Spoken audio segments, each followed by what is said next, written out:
Welcome to AHG.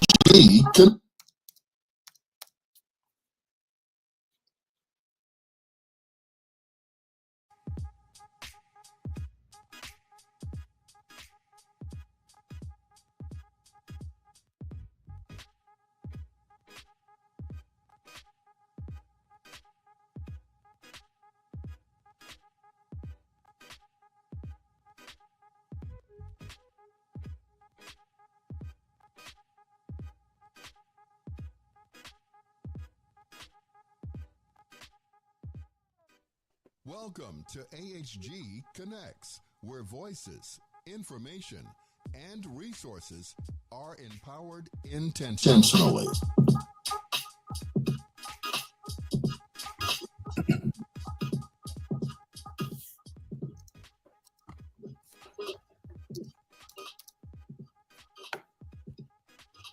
Well, welcome to Thank you. the America's Heroes Group Roundtable live stream digital media show. Today is Wednesday, November 13th, 2024. November is Military Family Appreciation, National Family Caregiver, Prostate Cancer Awareness, and Alzheimer's Disease Awareness Month. Happy belated Veterans Day. Veterans work every day, 365 days a year. They're never off the clock. I'm your host, U.S. Army flight surgeon and Iraq combat veteran, medic, retired Colonel Dr. Damon Arnold. And I have a special guest with me today who's written an incredible article that I had a chance to read. It's Stephanie Armour. She is actually a senior health policy correspondent for the Kaiser Family Foundation, KFF, a nonprofit foundation that does research, journalism, and communications programs. It focuses on major healthcare issues in the United States.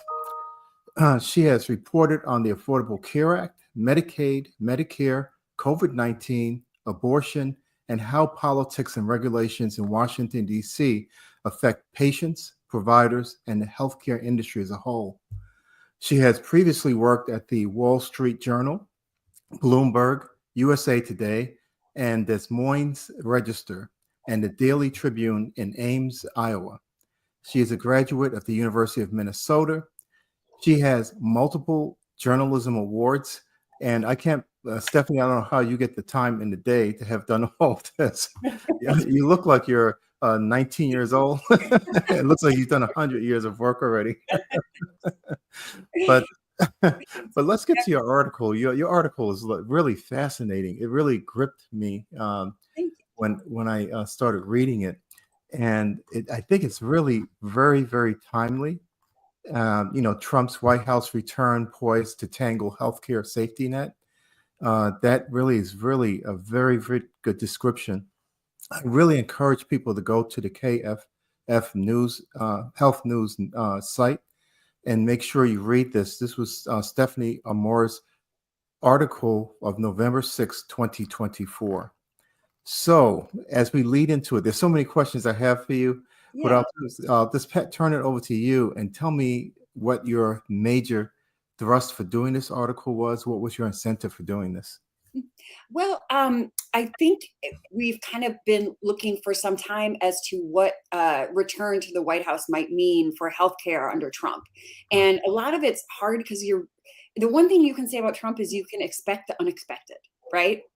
So it's a little bit like reading tea leaves. And one of the things that we had noticed was if you talk to people who are in the Trump camp, on the transition team, or even people who worked with Trump during the last tenure, who especially in the healthcare arena, there's some pretty strong ideas about what he might do, especially when it comes to sort of the safety net programs. So it was kind of, the idea was, let's just look at what possibly could happen, what people close to him are talking about or would like to see happen. So again, it's anyone's guess, but these are some people who are pretty close to these topics and have worked on them during the previous Trump term. So I think what we're looking at is at least pretty in the realm of likely. But again, it's always hard to know. That Robert F. Kennedy Jr. might be playing a pivotal role with public health. Yes. And that's near and dear to my heart. I was the former director for the Illinois Department of Public Health. And I wonder, what do you think the implications are for our public health system? Because there are multiple portions of this about affecting the healthcare system, safety net, as you were mentioning. But what about what his role would be? That's a good question. He has certainly said that he was going to have a very strong role. Trump himself has said going to kind of let him do what he wants to do in this realm. RFK Jr. has obviously have some very strong and sometimes unorthodox health views. The Trump campaign is also talking to others who are in the healthcare space that are very similar in terms of, how would you describe it? Maybe being a little bit more unorthodox or a little bit more critical or questioning of things that we have kind of taken for granted, like fluoride in the water or vaccines. So he's definitely tapping into that zeitgeist of sort of individuals who kind of felt like they weren't heard during COVID, if you were, or that they raised some questions. And I think this is really going to elevate a lot of those voices that maybe had been a little bit more on the fringe to much more mainstream dialogue and discussion. If RFK Jr. has very much wanted to look at the vaccines that children get and how often those vaccines are given. Trump has said he wants to look at that. So this is going back to some stuff that we have kind of taken as bedrock science in our society. So I think it's really going to be interesting to see where this goes. Yeah, because it could be a very dangerous site. I'm a physician myself, and when I think about the time periods, I actually did some work overseas, about 2,300 countries in my time with the military, and I've walked through polio wards, overseas. Yeah. And the devastation that could cause, measles, rubella, whooping cough, just to mention a few of the potential threats to us. And I'm hoping that this does not get in the way of good scientific knowledge, as you were mentioning, and really tried and true public health interventions that have been saving people's lives. We take it for granted, even the fluoridation in the water, as you were saying, protects teeth, so children don't go to the dentist as much, less time absent from school. The parents don't have to take off to take them in. Right. So these things are really essential for us to have and to maintain. I was going to say, I do already see that the individuals who are close to Trump and the transition team very much wanting to kind of remake other agencies like the Food and Drug Administration and nutrition science. So I definitely think you're going to be seeing a lot of activity in that arena too. Yes, and that could be quite dangerous. And what I'm part of the problems that I have too with it is that enmeshed in this whole thing is the idea of deregulation. If we've gotten to the point where we start talking about having high fructose corn syrup in products, and and sort of trying to eliminate things and move in a healthier direction. And with the deregulation, I'm not sure of what that's going to portend for people that are shopping in stores just for regular foods for their children and for themselves, and whether that's going to have a health impact itself. But then that goes back into the issue about healthcare in the nation. So you were mentioning also that this might affect the Affordable Care Act as well. Yeah, I think quite significantly. And I think that to me is kind of one of the big question marks, because former President Trump has said he doesn't want to repeal the ACA, but he has also said he had concepts of a plan. And there's a lot that could be done to undermine the ACA pretty easily by a new administration. For example, there are these people on the Affordable Care Act, they get subsidies, most of them, that help reduce the cost of the monthly premiums of your health insurance. And these subsidies have been expanded, more generous to more people. And those expanded subsidies are due to expire next year, the end of next year. So one thing that the incoming president could do is simply make sure Congress doesn't bring it up again as just simply do nothing and let these tax credits and subsidies expire. And that would cause significant premium increases for millions of people on the ACA. So I think you could see things like that happening pretty almost by not doing nothing, but by doing nothing, basically. Simply letting them expire would have a huge impact. Other things we've already seen him do when he was previously president was cut millions of dollars from outreach and navigators to help people sign up for these ACA plans. I do think we're likely to see some of that happen again. The question is, how far will it go? Like, will there be an effort to basically repeal the ACA without calling it repeal? Will the steps that they take be enough to kind of dismantle what is there? And it is certainly possible if there has been some talk about letting people use these subsidies to buy plans that don't comply with the ACA. And if that starts to happen, you're definitely going to see kind of the dismantling of the law, because these plans that don't comply means that, for example, you might not have protection for pre-existing conditions. So I think the people I'm talking to, the health analysts, are like, we are watching. We are waiting to see where this is going to go next, because I do think some changes are really likely in the ACA. That's very disturbing, and it reminds me, when you were saying that, I was thinking about the old legal term, caveat emptor, buyer beware. Yes. What kind of future are you buying for yourself? And if they do that, then people who potentially are covered right now for, catastrophic injuries, or for the children who have developmental disabilities, those types of things, may be removed from the plan. I don't know. But they may end up losing that coverage. And the reason why the ACA was actually put into place was to actually offset what was going on in the general market. That insurance was just too high for people sometimes, if they were at or below the poverty level. And unfortunately, that's a sizable portion of our population, as a nation. And you was mentioning also that the current uninsured rate might actually increase, right? It was about 8% now. Correct. Yeah, I think it did go up by a couple million during Trump's last tenure. So I think the broad perception is that we're going to see that increase. But I think what might drive a lot of that is not just the premium subsidies that could kind of winnow away if they're not re-upped by Congress. But I think that Medicaid is definitely going to be in the crosshairs, because Trump and Republicans very much want to extend tax breaks that are due to expire next year. And I think they're really looking at Medicaid as a way to cutting funding for Medicaid as a way to provide some money for those tax breaks. So I do think we're going to see some potential big changes to Medicaid, whether it be how Medicaid is funded, which would likely require Congress, or whether it's just going to be, cutting back on benefits or money, or imposing work requirements. I think we're definitely going to see some big changes there.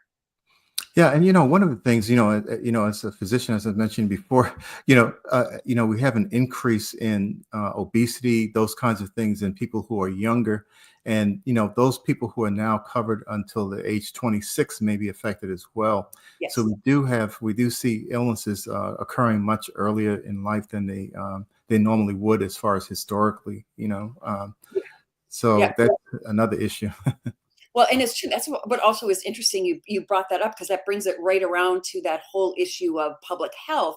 Because one of the things that I've been really struck by that former President Trump has focused in on is chronic disease issues. If you watch some of his videos on his campaign site, he's very much talking about chronic disease, which in some ways is great, because we as a nation have not focused enough on the fact that our life expectancy is going down, despite how much we're spending. But I think that's what we're going to see a lot of grappling with in this new administration, is tackling chronic disease. And how do we do that? And do we kind of look at some unorthodox things we haven't considered? We're going to see a lot of ideas that are going to be new, and I think challenging to conventional wisdom, which will be fascinating to see how that goes. But I do think just what you're talking about in terms of how many of our people in our country are dealing with issues like obesity and chronic disease, that is something that I think whoever heads the new HHS will be taking up. Yes. And, one of the things you mentioned also was that Brian Blaze, basically said he'd see a building on the first term from Trump's first term. And I'm wondering, it's minimizing fraud and waste. And of course that, in any governmental institution, you have to have an eye on that and make sure that you're watching for fraud and waste. But there's an underlying theme of deregulation and getting rid of the whistleblower protections and all those things. So I'm trying to figure out how this thing works in my head, and it doesn't make much sense to me. But what about the minimizing fraud and waste? What do you see from that perspective? I'm not sure if it's really as large as they say. Well, that's a really good question. And I'm glad you brought that up, because it can kind of cut two ways. On one hand, yes, we don't want to see fraud and waste. And there's some health analysts, especially conservative health analysts, that have been looking at some of the programs like the ACA and saying there's a lot of fraud, people getting subsidies that shouldn't be. And so, yes, cutting down on fraud and waste is important, but it's also can be tricky, because that can also sometimes be a cudgel for weeding people out who should be getting these programs and entitlements. So it's kind of a slippery slope, and it'll be interesting to see how that plays out. Like, how do you ferret out fraud and waste without necessarily coming down too hard and accidentally ousting people from programs? And that's kind of where I think we're going to have to watch and see what happens. Yeah, I was wondering, in the background when we were talking about the vaccinations and immunizations, that type of thing, in the background, you also have an industry that provides those medicinal things that we need for inoculating people, the syringes, all those kinds of things. And I'm wondering what their backlash is going to be when they start hearing that we're getting rid of vaccinations, that is a hallmark or a central feature of what they do to try to protect the public. Well, it's interesting. And I could be wrong on this, but I was talking to some individuals in the pharmaceutical industry, and I don't know how much the companies make from the vaccines that are out now. It's really more like these new blockbuster drugs. So I don't know how much that's going to hit them in the pocketbook necessarily, but I do think there's definitely going to be a big reckoning with, quote, big pharma. I mean, one thing Trump has shown during his last tenure is he is fine taking on the pharmaceutical industry. He's certainly tried to do that he had this favored nations idea that we would pay in the United States for drugs the same lower prices that they pay overseas in Europe. And that was something that the industry did not want. So I definitely think in that realm, that's an area where he feels pretty comfortable being pretty forceful. So I do think that the industry is quite worried. Yeah, and one of the things that you mentioned was Leslie Dosh, who is executive chair of Protect Our Care. She said they're going to raise costs for millions of Americans and rip coverage away from millions. And meanwhile, they will give tax breaks to rich people. And it sounds like, we start having a medical caste system or a class system that's arising in the country, because it was kind of interesting to me. I remember when Donald Trump actually had COVID, and he was telling everyone not to get vaccinated, not to take this medication, and then he ended up taking them and becoming vaccinated. So I'm wondering if that is something that people in the general public have to be aware of, that you may be unable to obtain something that other people who have a little bit more clout, a little bit more money may be able to get. Yeah, I mean, I definitely think there's real threats to things like IVF or potential vaccines. I think that that's legitimate, just in terms of some of the individuals I'm talking to, that they would like to see less access. So I do think that's possible. I also think that one of the things that the former president has tapped into is, I think that COVID, that whole pandemic, caused a real lack of trust in our medical institutions, which which is ironic because there was such an effort to build up trust around the whole vaccination push. But I think in essence, it's left people with a lot of distrust.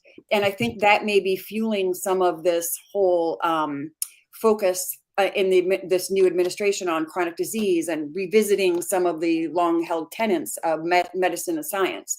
And I think where that goes is really going to be worth watching. It's really going to be important for our nation, actually, in terms of what we do and where we go with this. Yeah, and one of the things that also you were mentioning that the Inflation Reduction Act, actually of 2022, August 2022, when he signed it, it seems that Inflation Reduction Act extended some of the benefits under the ACA subsidies, and I'm wondering, the Biden administration has lowered the price of insulin, capped it. And then also had 10 other medications that were on the runway, to have price, a little bit of a price fix on it so that it doesn't really hit the pockets of people. I'm wondering, is that going to go away? That's impressive. I'm just like, yeah, this stuff well. That's great. But the individuals that I'm speaking to on the Trump team and Trump transition team have told me that, so this is only what I'm hearing, but they've told me that he is very much in favor of the price negotiation in Medicare, but he would be willing to revisit it if the industry can come up with something better, whatever that means. So does that mean price negotiation will stick around in Medicare? Maybe, maybe not. But I think what they were saying is that this idea he's going to come in and right away get rid of that, despite his opposition to the Inflation Reduction Act. I don't see that happening, but I don't know. But you're right. That is definitely another thing to watch because that really is supposed to drive down costs. And it is not something a lot of Republicans like, is the drug price negotiation. Yeah. And I'm wondering, what do you think the effects are going to be on the Medicare and Medicaid services? Because that is part of HHS, Health and Human Services. And, it's actually administered through the states, but the funding comes from the federal government. And, in Medicaid, it's state and federal.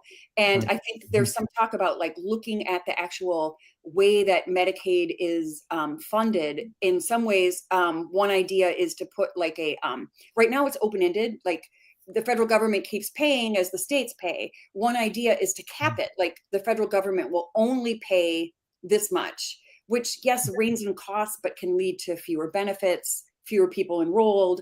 And I think that there's going to be a real look at maybe changing some of that on Medicaid, which is going to definitely be worth watching. Trump kind of tried to do that previously, but through state waivers. And I also think Medicare, one thing you're hearing some talk about is having people automatically enrolled in Medicare Advantage plans when they are 65. And the interesting thing to keep in mind with that is Medicare Advantage they're run by private health insurance companies. So ostensibly, if that does come to pass, which is something a number of conservatives want, it very much would be sort of a privatization of Medicare. For good or bad, it would be a real shift in the program. Yeah, because I remember the days my mother was a social worker. She had passed away when she was 91 years old, knocking on people's doors 2 weeks before she passed away. I mean, that's incredible. But she always worried, that these seniors who are under Medicare and Medicaid, that they wouldn't be able to afford their medication. So they actually had stories of people eating dog food, right? I mean, they save the money in order to buy their medications and make sure they have that. I hope we're not heading into a disaster zone right now for those people who are senior citizens. And, many of our veterans who are out there, they have family members taking care of parents, or they are seniors themselves. And to treat them like that would be abominable. Well, and I will say Trump has said that he will protect Medicare. But again, it's how that plays out. I just don't know. But there are some real concerns about should Medicare Advantage become the de facto, what that would mean, because a lot of those companies that run those Medicare plans have a lot more pre-authorization requirements, for example, may decline to cover something which you wouldn't see with your traditional Medicare. So that's kind of the risk is in that area. Yeah. And one comment you were making was that Medicaid will be a big target in the Trump administration. Larry Levitt mentioned that. So I was wondering, so Medicaid, I can see being a target because, the far right side says, Medicaid is a handout, a government give out, and that kind of thing. And I remember, an interview that was done earlier, in Alabama, was way before the first presidency for Trump. And they were mentioning that we have a issue, with one person had a hip replacement, and they said, "Well, don't you believe in Medicaid?" And they were on the sort of far right side, and they said, "No, I don't think Medicaid is a good thing." Well, you got your hip replaced by it, right? Oh, but it's only one time. Right. So they're playing a little bit of a background music, so we have a little limited time. But I want you to come back on because the Comstock Act is really going to play a role down the road as well, because of the issues about abortions. We still have that problem, and we're going to have to see how it plays out in the states. Some women have died, and some have suffered the consequences of not being able to seek care. Doctors are afraid of being thrown into prison for life, for helping someone. This is just it's just a really unsettling situation for those who are practicing medicine right now.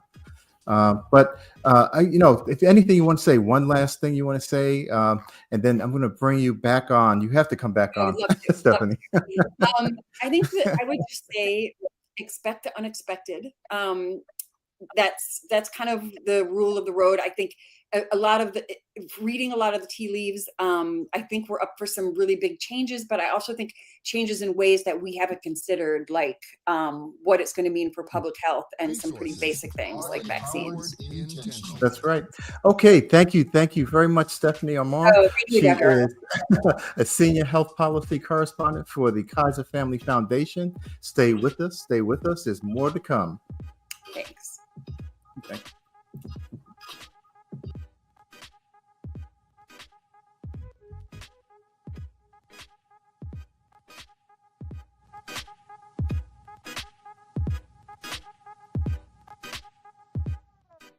Welcome to AHG Connects, where voices, information, and resources are empowered intentionally.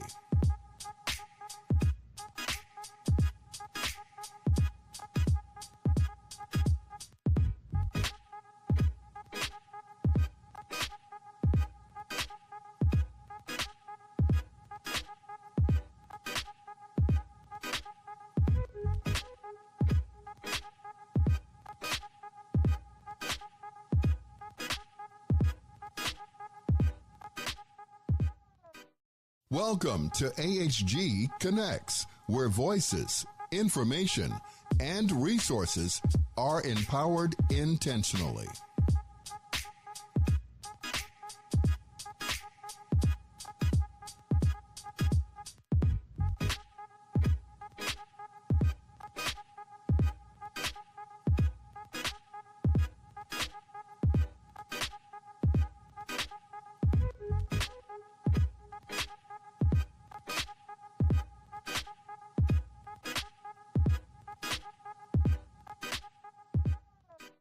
Welcome to AHG Connects, where voices, information, and resources are empowered intentionally.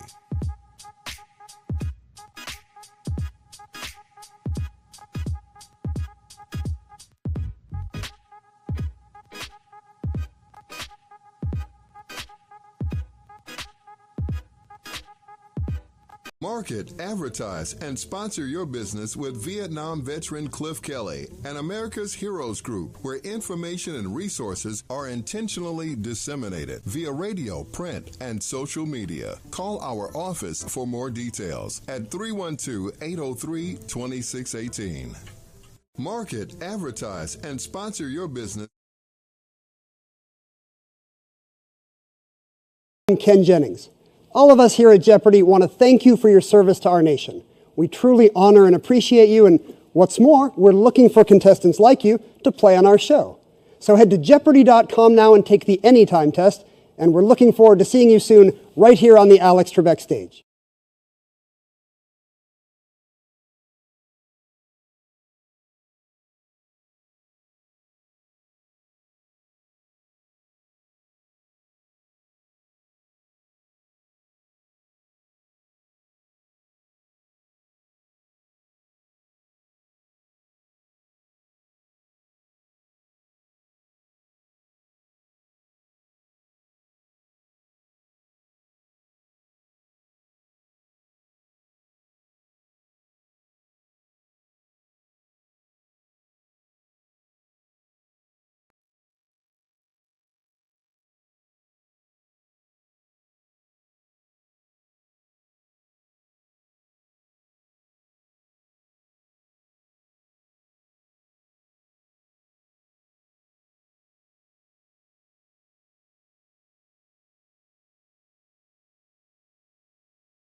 Hello, everyone. This is Jim Chancellor back with you from the American Veterans Collection. And I brought back a very special guest and a very good friend of mine, Kristin Marlow. Last time I spoke with you, we talked a little bit about housing and what the need is for transitional housing. And Kristin and I have had some pretty good conversations about this, and that's why I want to talk about it again. So, Kristin, why don't you bring us up to speed where we were when we got separated last time? Yeah, no, I appreciate that. Thanks, Jim. Housing is something that's near and dear to my heart for a couple of reasons. One, it is just the foundation of stability most often for anybody, regardless of their situation, whether they're a civilian, a veteran, active military. It's the place that you can go be safe, you hope. And some people don't have that. Some people don't have stable housing. So when we talk about the needs of individuals, and in this case, we're talking about veterans in particular, the ability to have safe, stable housing is critical. And unfortunately, that continuum of housing that ranges from homelessness, very often chronic homelessness, to home ownership is the end game for stable housing in most cases. That's a long run, and there's a lot of steps along the way. So when we finished talking last time, I think we were in that transitional stage and what that means, because there are resources depending on where you are along the continuum of housing. If we're in that sporadic or situational based homelessness, there's a lot of reasons that potentially could be the case. If we're in a chronic homelessness situation, there's also resources for the situation there. But then we get into spots where there may be resources available, but how do folks qualify for those? And what are the things that they need to stabilize those as they're getting ready for that next stage in residency? So transitional housing is one of those pieces. Yes. Is there a supply or is there enough housing to go along? There is not. We have a housing crisis in this country. I mean, not just for veterans. Not just for veterans. No, not just for veterans. Veterans have unique situations inherent to their, situations. But we have a chronic, long-term, going to take everybody pulling together to make a dent in affordable housing. And affordable housing is not just where am I going to rent, where am I going to potentially own long-term. Affordable housing also comes in, I've had a shift in my residential status. I may have been fine staying with family for a bit, but that family situation may have changed. They may have added to the family. There may have been a divide in, the personalities of folks living under one roof. There may be a budget situation where families can't afford to continue to carry budgets for additional extended family in their households. We see that a lot. We see folks that where they thought they could stay long term is turning into a situation where now they have 30, 60, 90 days to find a new residence, and there's no inventory for that. And is there programs out there to groom a veteran and their families to become homeowners? There's several. And are they better off in these programs because of the opportunities of resume and budgeting and to prepare them for homeowners than someone that's on the streets is just walking out trying to buy a house? I think that the veteran probably has an edge up because of the opportunities that are available to him. For sure. I mean, it's one of those things where, let's be honest, sometimes it's, can you check a box that says I'm a veteran? Because you have to qualify for some of these programs, and you don't qualify unless you are a veteran or a veteran family, right? So sometimes it's just that opportunity to check the box that says I am a veteran, and therefore these services are for me and are for my family. I will tell you one of the challenges that we have with the Habitat program. We're in the process of building a Habitat home right now for a veteran. We made that decision years ago with Habitat in our affiliate in Northwest Indiana to say we will build a veteran house every year. One of the challenges that we have, even though we know that we have a lot of veterans with a housing need, veterans don't step forward and raise their hand and say they need help and they have the need. They have served and they have protected and they have fought for others. And therefore, they usually tell us to find someone else that needs it more than they do. So finding someone who wants that help, Jim, very often is the challenge. Yeah, and I've drank that Kool-Aid before many times. I was fortunate enough to have Jerry Davich, a columnist, do a story on Christmas Thanksgiving program we're doing, and in that story, I said that the same thing. I addressed the pride issue, and I said, I'm very proud of my father's name, but that's kept me from asking for help when I really needed it several times. So there is a pride factor, and there is, we need to break that down with trust. But to reach them, you're right. It's very difficult to reach them. It's challenging. The trust factor is a big deal. I've talked to a lot of veterans and veteran families that while my assumption is the organizations that have told them they have services and resources for them have meant well, they've had the best interest of the veteran in mind, but some things just don't always come to fruition sometimes. And I think there's also been a situation where veterans have been put in a position where an organization wants to do something for them to showcase the organization's outreach. It has to be genuine. I would love for everything to be done anonymously when it comes to serving the veterans, because, as an organization, if I'm going to help a veteran, I would rather be logoless. I would rather be nameless. I would rather the work be done for the sole support of the veteran and the veteran's family, because that's where it belongs. And it also helps build up that trust to say, this is about you. This is about your family's needs. So going back to your question of saying, is there a program and a process? Veterans are so vastly different, just like anybody else with the housing need. Are they individuals? Do they have a family? Are there children living at home? Are there special needs that need to be considered, whether they be functional, emotional, behavioral? What are the challenges that are faced by that family? And then what are the restrictions that those challenges potentially could provide? So for instance, just again, if we're going to be brutally honest, if there are challenges that stop that individual from being able to make a living, from being able to earn income, they have to be able to afford whatever housing opportunity might be available to them. So there are a lot of resources, there are a lot of programs that can support the veteran and the veteran's family through the process, but there also is some accountability on behalf of the individual and the family to make sure that they want to meet the requirements of what resource might be available. Well, we want everyone to win. Of course.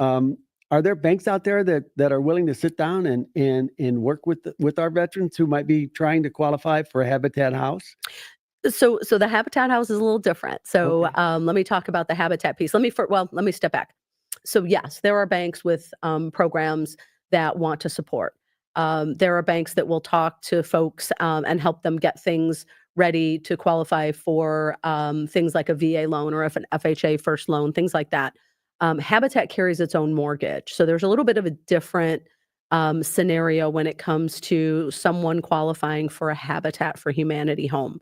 The beauty of Habitat for Humanity homes, especially for first-time home buyers, which very often would be the veterans and the military families, one of the benefits that we would be able to provide is an opportunity to work with them on managing finances if they need that support. We would hold the mortgage, so we would walk through all of that information. It's a much lower down payment. Oh, it's wonderful. The beauty of it is it's also a zero interest mortgage. So we have the opportunity of being able to make it a lot more budget friendly Mhm. for the family. As if you think about it, a lot of these folks, I'll just use a hypothetical situation. When we have a family that has a military member that is in ongoing deployments, that's challenging on the family back home.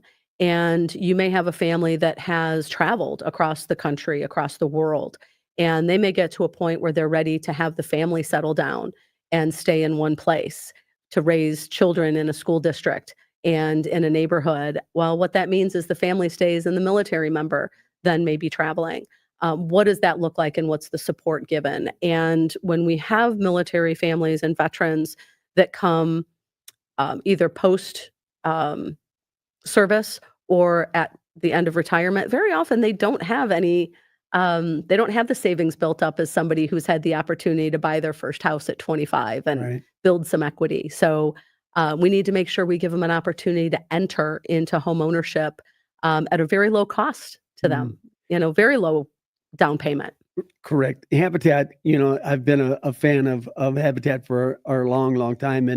And I just want to make a statement kind of, and then I want to go to the acronyms that we talked about over there about the needs of the veterans. Okay. But because you don't sell your mortgages and you keep them at home, so to speak, if I was buying a house from you and I got sick or I lost my job or something, you have the ability to work with that veteran, don't you? And see him through some tough times.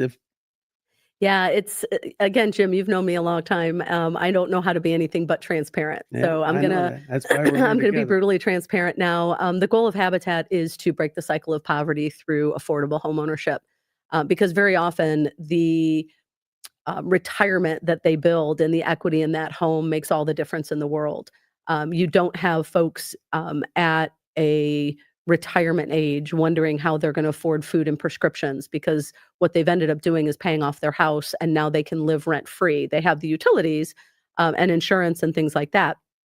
But we're giving them that opportunity not just to build up that equity, but to assist them budgetarily when they get close to that spot. But we also have donors that give us money to help individuals and families break the cycle of poverty and build these homes at a zero interest mortgage. And we also have to be very responsible with the donor dollars. Of course. So we absolutely will go out of our way and we absolutely will work with homeowners. The homeowners have to work with us. We understand that life happens. We understand that there are setbacks and there are health challenges and there are job losses. And the beauty of Habitat holding that mortgage does exactly what you just said.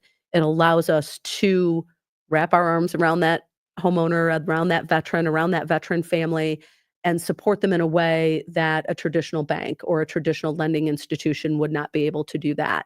And when you think about the burden that comes off the shoulders of that individual or that family that just faced that crisis, knowing that we will work with them and they aren't going to face foreclosure from this life situation that just happened, if they're working with us, it's a blessing for all involved. This is a great segue to what we talked about over there, because we talked about trust and how vitally important it is to build that trust, to take down that wall of pride and build that relationship.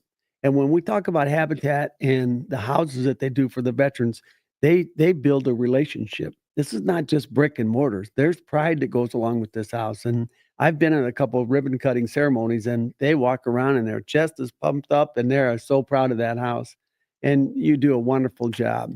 But prior to sitting down here, we had talked out by the door about some acronyms I can't remember. PO, what are they? Yeah, Kristin? so we love our acronyms. It's a process called PCTI, and it is person-centered trauma informed. So PCTI, person-centered trauma informed care, and it is a requirement with some of the Habitat affiliates. Our affiliate leadership has gone through that training in Northwest Indiana. It's the difference between trauma-informed care and trauma-centered care is that in a trauma-centered care approach, you are working with that individual to specifically address the trauma and work through that situation and that function. Post-trauma. Correct. Okay. It could be current trauma, right? We don't know what they're facing, but it is a trauma that happened and how it affects their life, because trauma affects every aspect of your life that experience the trauma, and most often the lives of those around you, right? So what person-centered trauma-informed care, the trauma-informed piece says that I, as an individual who wants to do no harm and wants to genuinely support this veteran family. We keep saying veteran, it could be active military too. I don't want to leave that out, but I don't want to do any harm, but I also have a big mouth and a big heart, and I want to go at something and really make an impact. When you say do no harm, you meant verbally say something that I could absolutely say something or approach someone in a way that could trigger a trauma that I don't even know. With the best of intentions. With the best of intentions. Okay. And so what this person-centered trauma-informed care looks like is individuals such as myself or yourself or any organization that has folks working one-on-one closely with veterans, or just volunteer groups that want to get more active in engaging with veterans and supporting them the best way they can. It gives them some tools and some training and some knowledge. The heart of it is the knowledge to know how to support the veteran, how to support the veteran's family.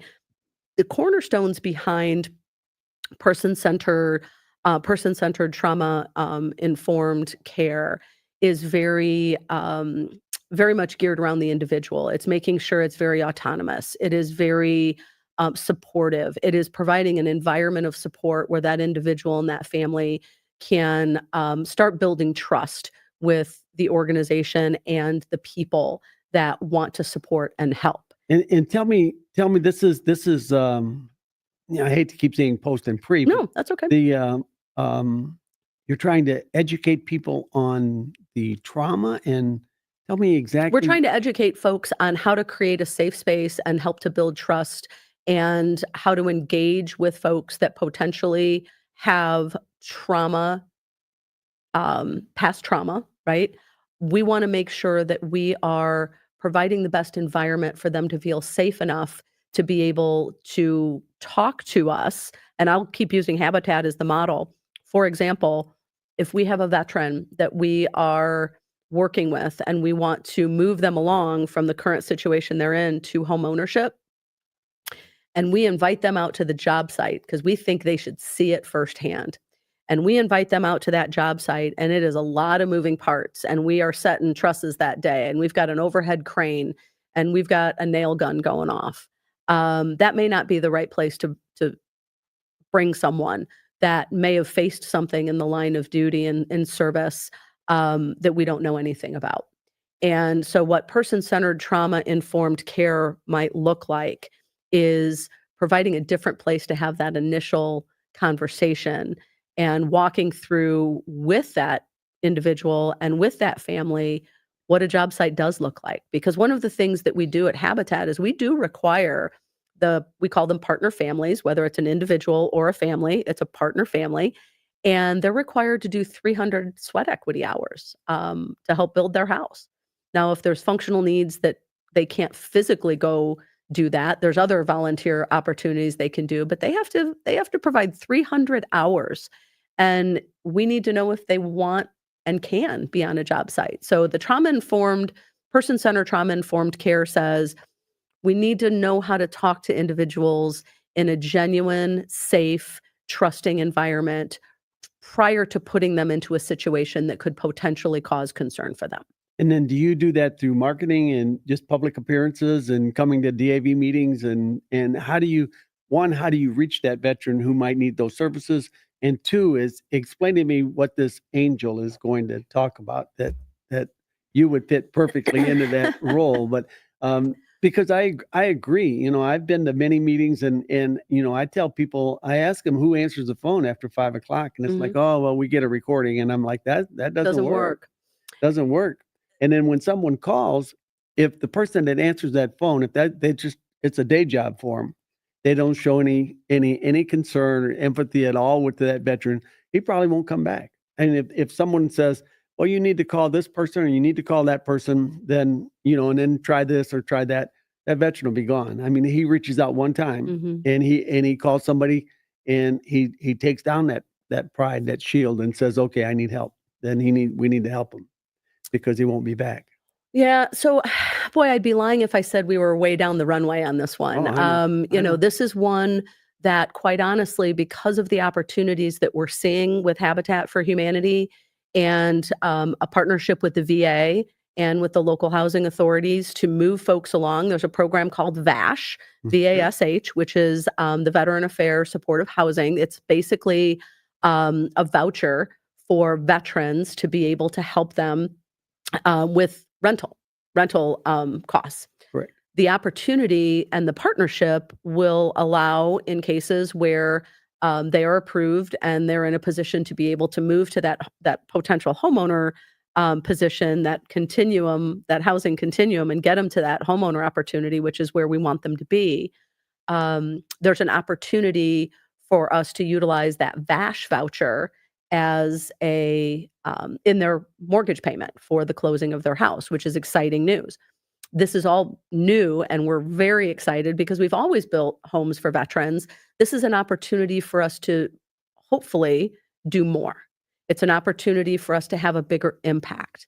It's an opportunity for us to hopefully, we've got a wish list going, and it's an opportunity for us to build a system and a community of veteran housing, meaning what does it look like to actually, one of the things we talked about in the last podcast too, was what does this resilience look like in a social cohesion setting of veterans helping veterans? One of the challenges I have is I want to help. I've not served. I have no right to ask certain questions. I would be disrespectful, in my opinion, in approaching veterans in a way that I acted like I knew where they had been or what they've dealt with. You would never do that. I hope I wouldn't. No, you'd never. I hope I wouldn't. But I also don't have that right. So one of the things that we know, if we're going to do this right, is we also need to build a community and a network of veterans helping other veterans. And one of the ways we do that is one address at a time. And we build a community of veteran homeownership opportunities where they can start leaning on each other. They're going to start having the same struggles. How do I clean my furnace? Do you ever run into this? Why is my toilet backing up? What's going on here? They want to ask a neighbor, but how great would it be if that neighbor was also a veteran they could build a community with? So those are some of the challenges. So when you're asking about what this looks like and what this this person-centered trauma-informed care looks like, we're running through that, and we're training our staff, and we're training our executive leaders right now on making sure that they have the tools and the knowledge. And what we're now doing, we've gone through that training now, and what we're now doing is that ripple effect of saying, now, how do I, as someone that knows that this is impactful and important to the outreach and the engagement with these veterans, how do I now take this and have conversations with you about it to go, who can I talk to about it? I will go to any classroom. I will go to any civic center.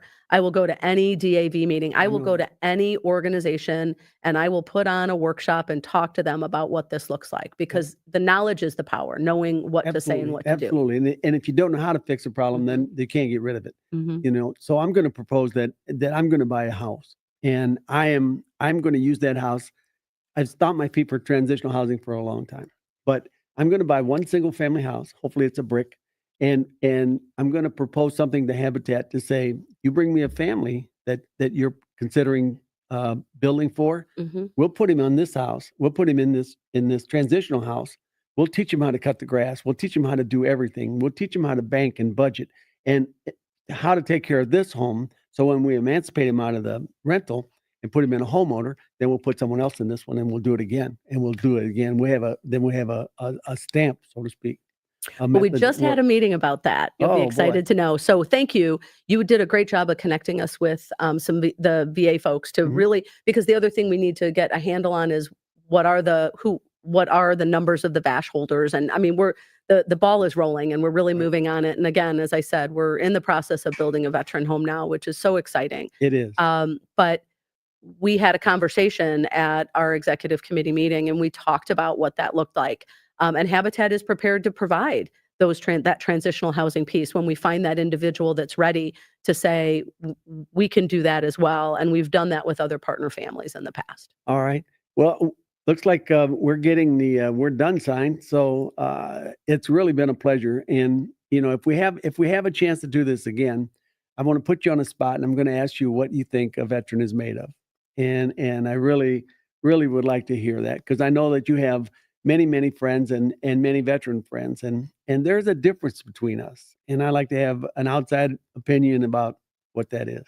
I appreciate that. I also, you and I talked about what we were going to chat about on the podcast, and as we go into the holiday season, it also reminds me that we as individuals that want to support veterans, around the holiday season, holidays look different for folks that are veterans and have folks in active military positions and all of those things. So let's be kind, and let's be courteous, and let's be compassionate, but let's also be sympathetic to what they're going to go through at the holidays too. Yeah, the American Veterans Collection, 50 families. We're feeding over 15 families, and we're feeding them Thanksgiving and then buying Christmas for them. So we're going to shine some sunshine on over 50 families.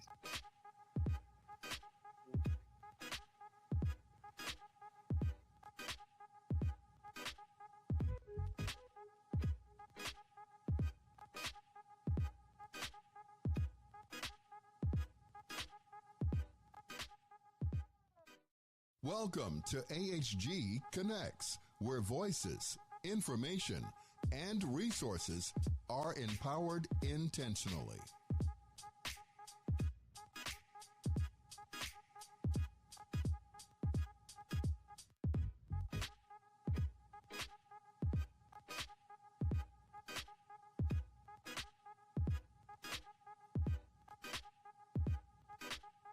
Welcome, everyone, to America Heroes Group. I am your host, Dr. Deandra Poe, more affectionately known as Dr. D.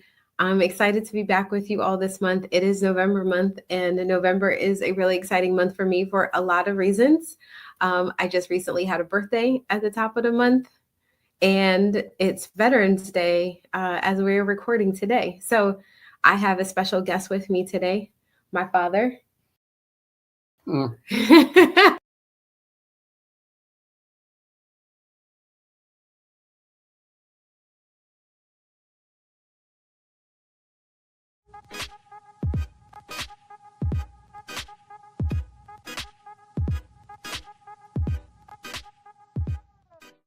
Welcome to AHG Connects, where voices, information, and resources are empowered intentionally.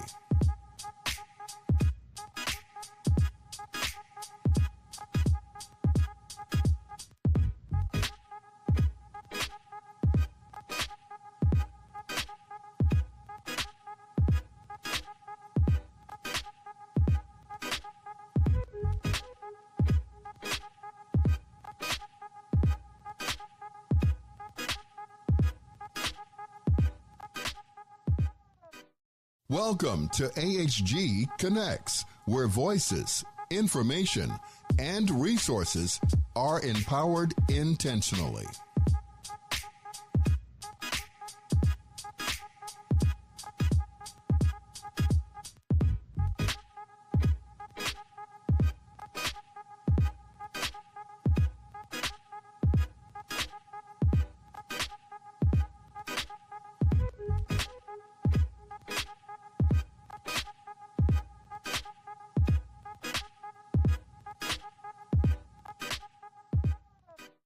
Welcome to AHG Connects, where voices, information, and resources are empowered intentionally.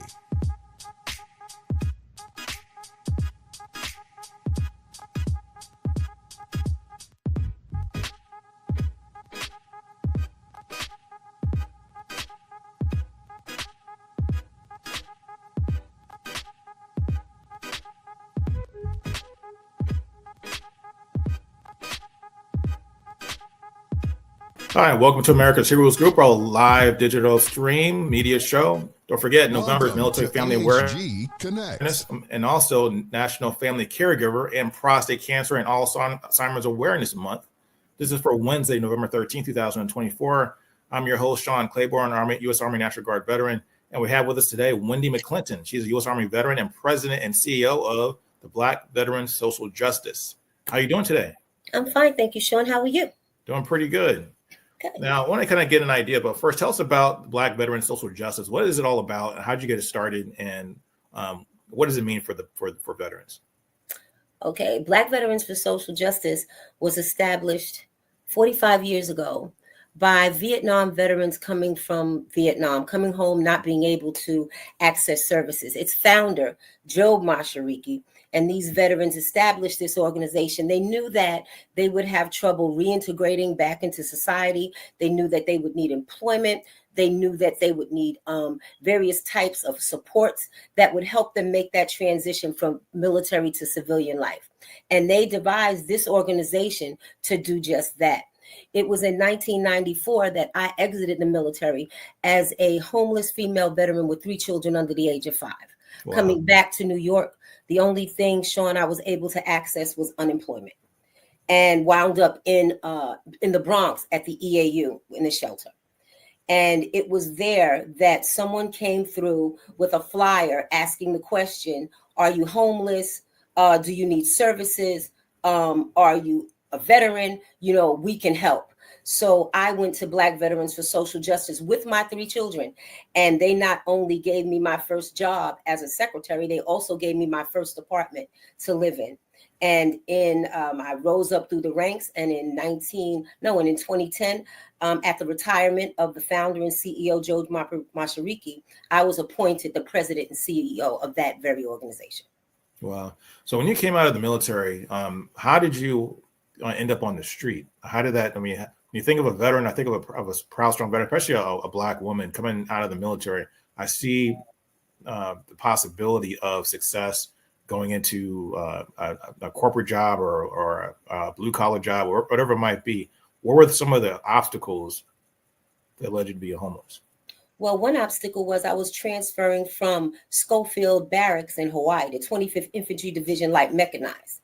So everything that I was told in my transitional briefing, that I would be able to access housing, I would be able to access unemployment, all of my needs would be met once I had boots on the ground in New York City. That was not the case. The housing that they were talking about was NYCHA housing, which had years and years and years of a waiting list. The other thing with employment, having 3 children under the age of 5, if you can't secure housing, and the basic needs of security, then that wasn't an option as well.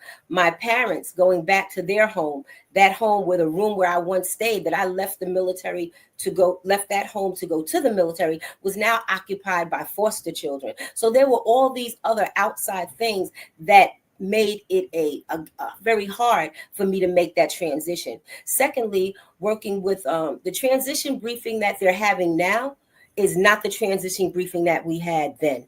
That transition briefing was much shorter. It was something that you had to do to check off the boxes in order to get out, but they were actually words, but they weren't actually rooted into where or the town that you were going into. So it was those things that helped, that transition even a little bit more difficult. So how did Black veteran social justice come to you? Oh, through outreach. I was at the shelter and they sent their outreach workers with these flyers. They were actually out doing grassroots outreaching, looking for veterans, trying to find those veterans that are in need, those veterans that may have not fallen through the system, may not have access to resources, and just doing the work that they started out, do grassroots organizing and outreaching. And that's one of the same principles that we're founded on today. We go after the veteran, meet the veteran where they're at, and try to meet the needs and make a way for them to make that transition. And how did they help you? How do they find housing? How do they get money to you or get the support to you? Okay, well, one thing they did was they received grants from the United Way, from HPD, Housing Preservation Development, and they developed their own portfolio of housing. So they had housing for low income, housing that is just specifically for veterans and their families. They have housing for individuals with disabilities. Currently, they do shelter hotel operations, but back then it was just their private portfolio. They had 2 buildings specifically geared for veterans and their families. And I was then placed in one of those apartments to raise my children until I was able to build, sustain, grow, develop, heal, whatever I needed to do to make that transition out, that I'm able to stand on my own and contribute to my family and community. And what's the work that you do with the organization today? What do you do personally for them on a daily basis? How do you help veterans? How do you reach out veterans as the president and CEO of BFSJ? As the president and CEO, I oversee all the operations, especially those that gear specifically for veterans.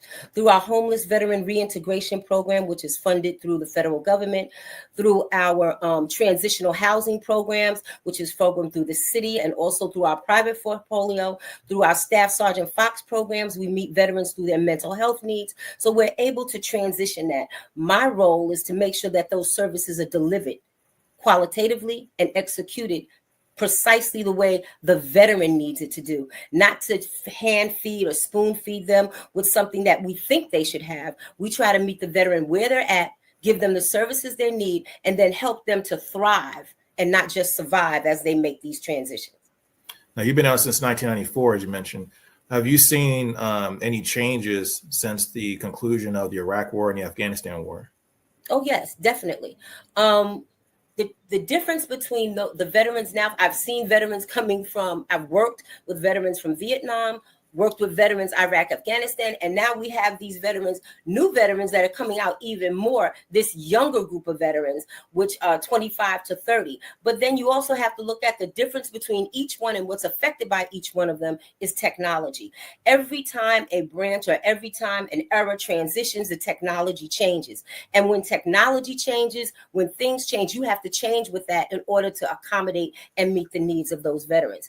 So where we had certain programs or certain things that are geared for our seasoned veterans, we have people who have been out years that still need services. But then you have those veterans that come out and they've only been out of the military 2 or 3 days. So their transition is a little bit different because they still have 1 foot in and 1 foot out. They haven't made the total transition. So each person is treated differently. There is no just one catch-all for everybody to fit into. So that's why we have to say we have to meet each veteran where they're at.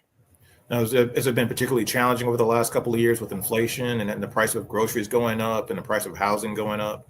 Yes, definitely. First of all, Black Veterans for Social Justice every Wednesday currently through our Hello Fresh initiative, and also with the assistance of the Department of Veterans Services, we prepare 2,000 meals every Wednesday that we deliver to veterans, their families, and the community, specifically veteran organizations, to stop food insecurities, to health disparities. All these things come with, not being able to sustain oneself after transferring out of the military. The needs and everything that you have in the military, that was another issue. Even in my transitioning, it's still an issue now that I'm hoping that we will be able to address, and they are, that once I was in the military, everybody was taken care of. Me, my family, my needs, every basic need. But when I came home, the only person that was able to be serviced was me. So now I have to navigate the bureaucracy, to try to get services for my family as well. So you have that you have to deal with. You also have to deal with the time of the veteran. We lost a lot of veterans during COVID. With technology, our senior veterans, not able to do telehealth and mental health, not able to access that technology they needed because everything was shut down. In looking at that, you still have to take that technology, and how do we take that and now use that to gear towards our new veterans that are coming out, using technology to make sure that they are able to sustain a good living wage, that they're able to make strides in areas that they're very familiar with and grow and develop that way. So it's a gambit of different things that we work with all the time. Now, you have an event coming up on November 15th, but before we get to that, I wanted to ask you a personal question, if I may. Sure. So how did your children, how did being homeless affect your children, and how did you navigate that part of it? Well, one of the things I can say, which was, it was bittersweet. It was bitter that we were homeless, but it was sweet because I was a soldier and so were my children. So I had 3 boys under the age of 5, and I was a single parent. Their family, their father and I had divorced while we were in the military, and I raised those children in the military with me. So where I went, they went. They went to military schools. They knew that I was a soldier and they were a soldier too. So when I'm dressed right dressed, they're dressed right dressed. So when I walk left, they walk the same way, they talk the same way. So it was easy for me to make that transition because they followed me. They knew just the way we were going to move and knew how to take instruction and carry it out. And that's what a veteran does. We take instruction and we carry it out. So that was good. I think that the most difficult challenge for my children was transferring from military school to public school. Wow. Now that was different for them. Going to DOD schools, and they're going to public schools, and they see all this freedom and stuff like that. They were like, we are not used to this. Being in the shelter system was a little bit different. I'll tell you, just an experience, having someone say to you, and you say, you're there, you're with your children, and you say, hey, is there a place? Is there a shelter? Is there any place for a female veteran with children to go? Someone like me. And to have someone say to you, well, what makes you so different than any other woman in here? Wow. Oh, I'm very different. I'm trained to kill you. I'm very different. My mindset is different. Individuals have to understand the individual that left to go in the military is not the person that's coming back. We are trained to defend. And I will defend my children. I will defend myself at all costs. So it was such a blessing to see Black Veterans for Social Justice, because they not only helped me, they had other supports for my children, especially, with the brotherhood, especially with men there that could work with my 3 boys and help them, make that transition as I did, but have a male positive figure role in their life as well. Now, do you have any connections, or do you work in any capacity with the VA? Oh, yes, I do. If with the VA, we have with our Staff Sergeant Fox programs that dealing with mental health and suicide. We do linkages and partnerships. We work quite well with them. And for those services, making sure that our veterans get the services that they need. We make sure that they get the benefits that they need. Through our case management, through our VSOs, our veteran service officers, we try to get everyone the services that they need. Wow. Now tell us about November 15th. What's coming up and what's that all about? Oh, November 15th is something that's going to take over New York City. This Veterans Empowerment Summit, there has not been a summit like this ever in New York City. This summit is geared specifically towards our younger veterans between the ages of 25 and 30. It's going to open some doors for them through technology, through gaming, through artificial intelligence, cybersecurity. They're going to be able to get financial literacy. They're going to work with platforms that give them that boost so that, again, and I keep saying this term, that they'll be able to thrive in a space that they are so familiar with. That they are so familiar with technology. You have people coming together like AMC Networks. You have Moet Hennessy. You have Navy Federal Credit Union. You have what is an Xbox and so many others. It's off the top of my head, Xbox and all of them that will be there, you know, as partners, as collaborations to make sure that these veterans have the tools and techniques that they need to do and thrive in New York City and then beyond. Well, now how do people get tickets to the summit and how do they find out about it? Well, the summit is sold out. It is sold out, but we hope to do it again and do it again real soon. But however, what you can do, you may not be able to come to the summit, but you can follow us on our media platforms. You can follow us on Facebook, Instagram, and you'll be able to see, and maybe you'll be a veteran that can be a part of this initiative with Xbox, you know, with Microsoft. So sorry, I forgot. They're a partner as well, and that's an important partner, a collaboration, because they are going to be doing work with 5,000 veterans to make sure they introduce them to these various technologies that'll help them to thrive and do what they need to do in New York City. I really like the idea of you using technology to try to give people tools that they can use to improve their lives and also be empowered. Do you see the work that you're doing? Is it penetrating into the general mindset of the community where they understand the difference with veterans and the idea of someone who goes off to, especially someone who gets deployed, going off to fight for the country or serve the country overseas, and then coming back home and not having a home in their own country? That seems like it's something that this shouldn't be. It shouldn't happen. I think most people will agree to that. But do people really understand how that happens and what needs to be done, what changes need to be made to prevent that? Yes.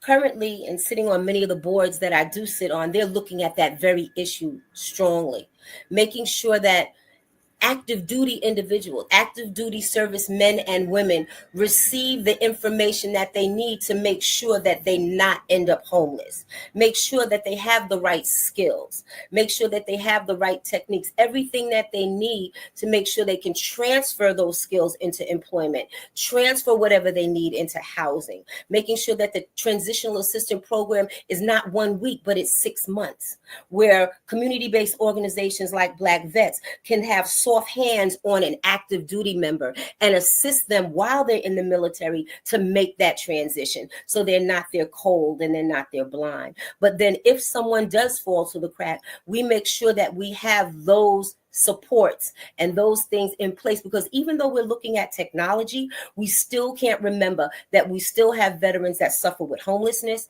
They still have suffered with unemployment. They still have things that they enter in with their mental illness and different things of that nature. Everyone will say mental illness, their mental well-being. That's what we're coining it. It's making sure that they thrive in their mental well-being as well. So having the old way transitioning into the new, that's what's going to make all these veterans thrive in the spaces in which they want to participate. If there is one magical thing that somebody could give you, either whether the government or whether some billionaire came down, maybe Elon Musk decided to give you some kind of donation or some kind of change, whatever, what thing would you ask for BVSJ? I would ask for BVSJ to be the lead mouthpiece and sounding board for the initiatives of veterans within the tri-state area and abroad of New York City, making sure that we have the know-how, making sure that we have all the apparatuses, the fiscal apparatuses that we need to make sure that we continue the services with tender loving care and a listening ear. Why do you say that? Because people often suffer from a lack of knowledge.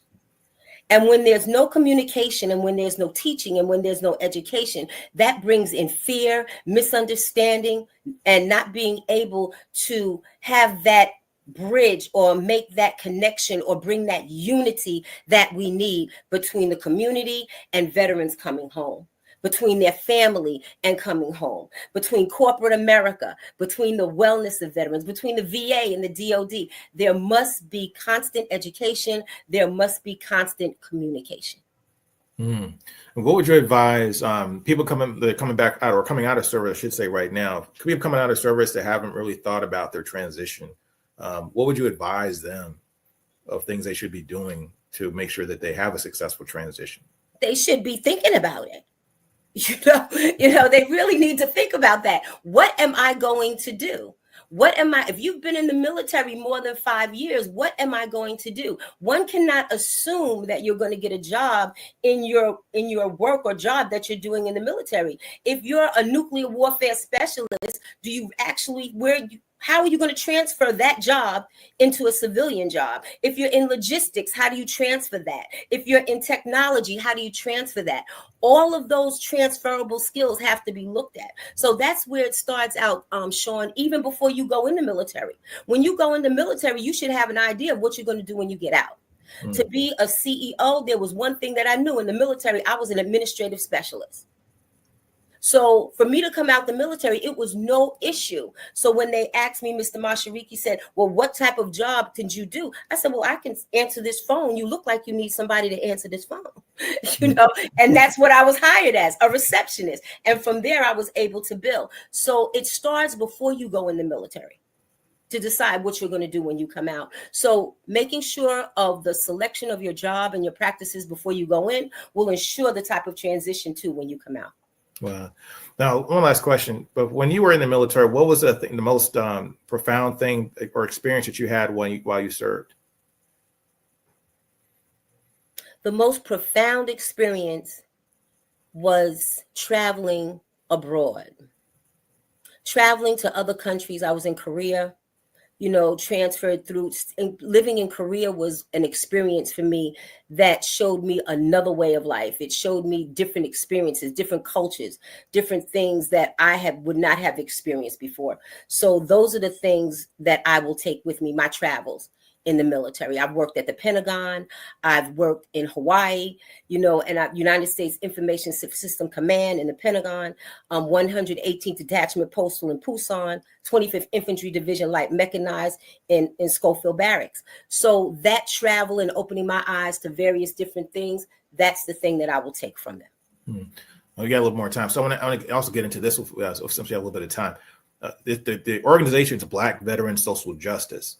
Now, we've had people on our show that talked about the fact that a lot of Black veterans have not been able to access their benefits once they were discharged.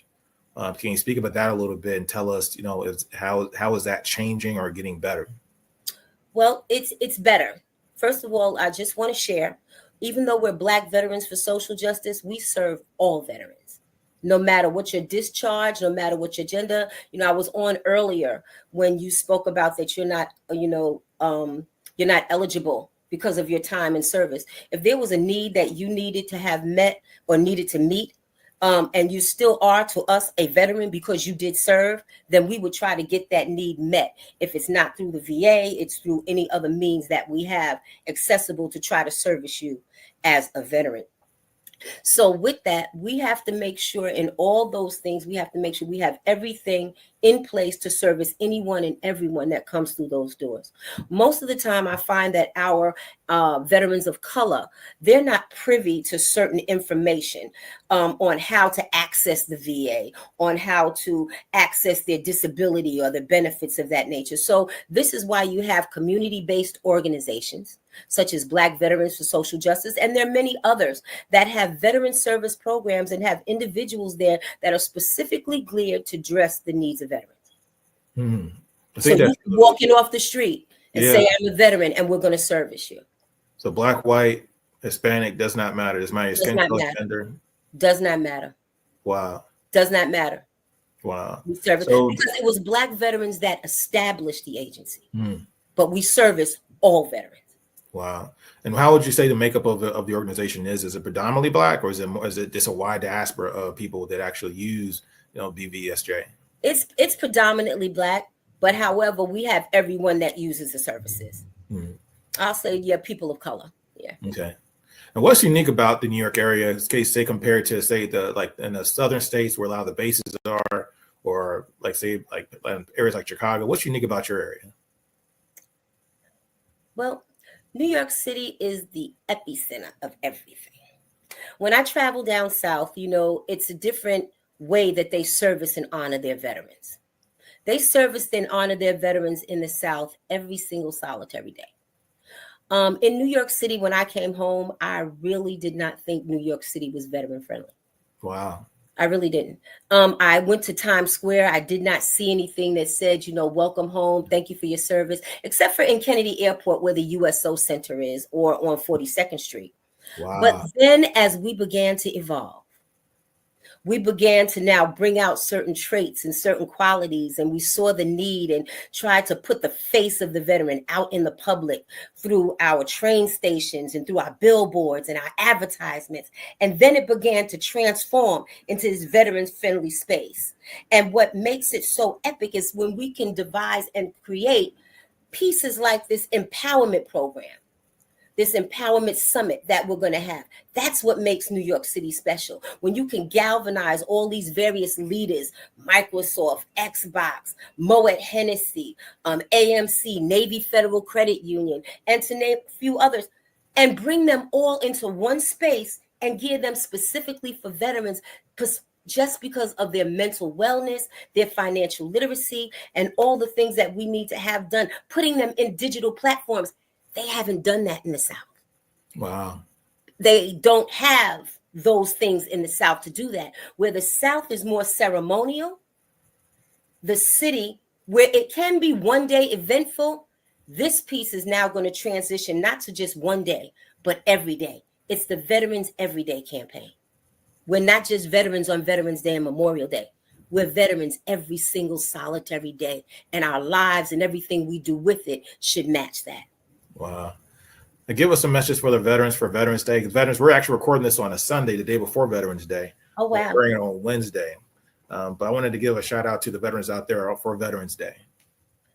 I'm going to say thank you for your service, forward ever, backwards ever. I appreciate your time, Wendy. I appreciate you. Thank you so much. Wendy McClinton, she's the president and CEO of BVSJ, that is Black Veteran Social Justice. But have you get on our show? We want to talk about more things. Appreciate your time. Bye-bye.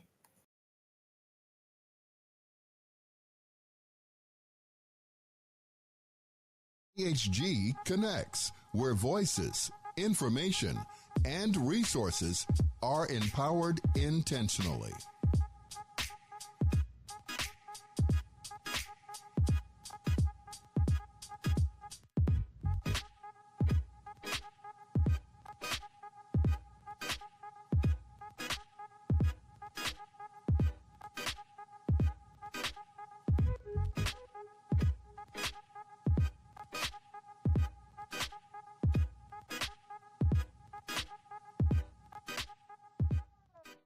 Welcome to AHG Connects, where voices, information, and resources are empowered intentionally.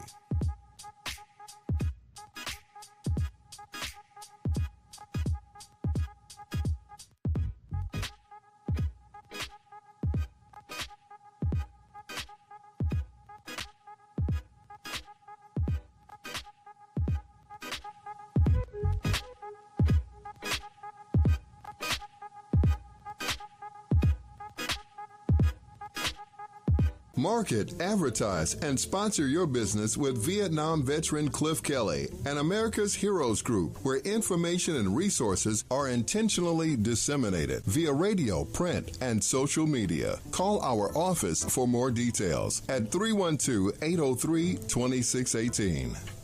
Market. I'm Ken Jennings. All of us here at Jeopardy want to thank you for your service to our nation. We truly honor and appreciate you, and what's more, we're looking for contestants like you to play on our show. So head to Jeopardy.com now and take the Anytime test, and we're looking forward to seeing you soon right here on the Alex Trebek stage.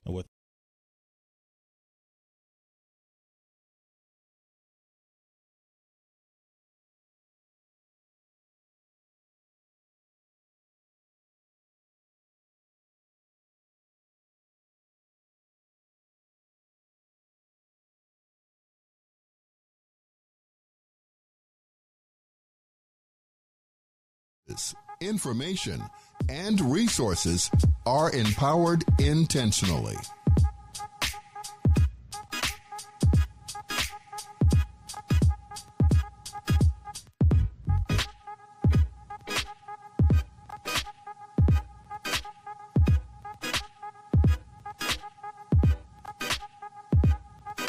Market, advertise, and sponsor your business with Vietnam veteran Cliff Kelly and America's Heroes Group, where information and resources are intentionally disseminated via radio, print, and social media. Call our office for more details at 312-803-2618. Welcome to AHG Connects, where voices, information, and resources are empowered intentionally.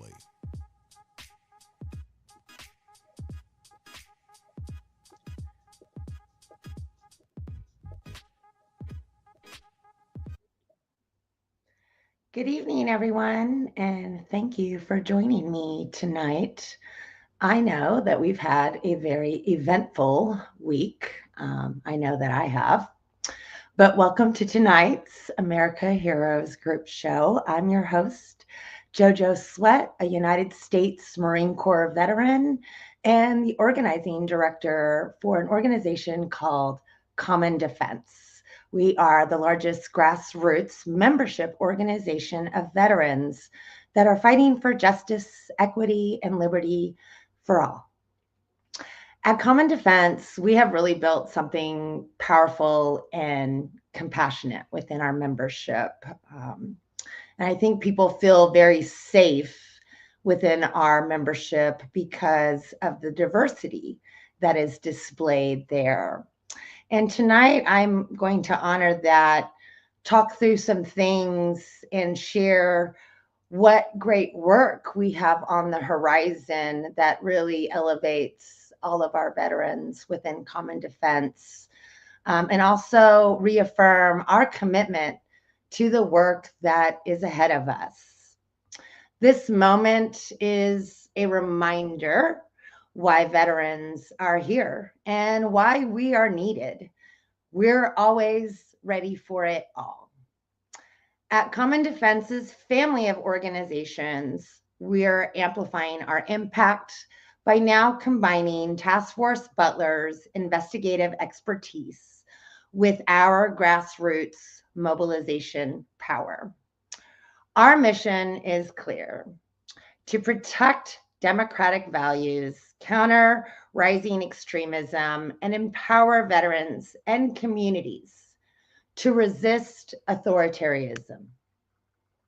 Veterans have particular credibility when advocating for their democratic rights that they swore to uphold. CD, Common Defense, and Task Force Butler members, staff, and volunteers have risked their lives to defend democracy abroad, some having accompanied even Iraqi civilians to the polls for their first free and fair elections. Veterans possess a unique combination of moral authority and extensive experience in intelligence gathering, de-escalation tactics, and counterinsurgency methodologies.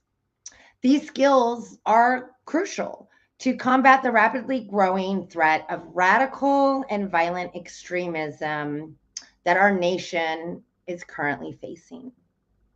No other organization provides veterans such tangible and impactful opportunities to leverage their military service experience to act as peacemakers and defenders of democracy, particularly when it is under unprecedented threat in these United States. So a little more detail about Common Defense and why we've built this largest diverse grassroots movement of U.S. military veterans. We are investing in the leadership of our members through community organizing, training, deployments, and strategic campaigns that leverage the credibility of their service. And that includes democracy, voting rights, climate justice, and a peaceful foreign policy. We've played critical roles in ending the war in Afghanistan, securing major federal climate actions, and centering disabled veterans in the fight for national voting rights.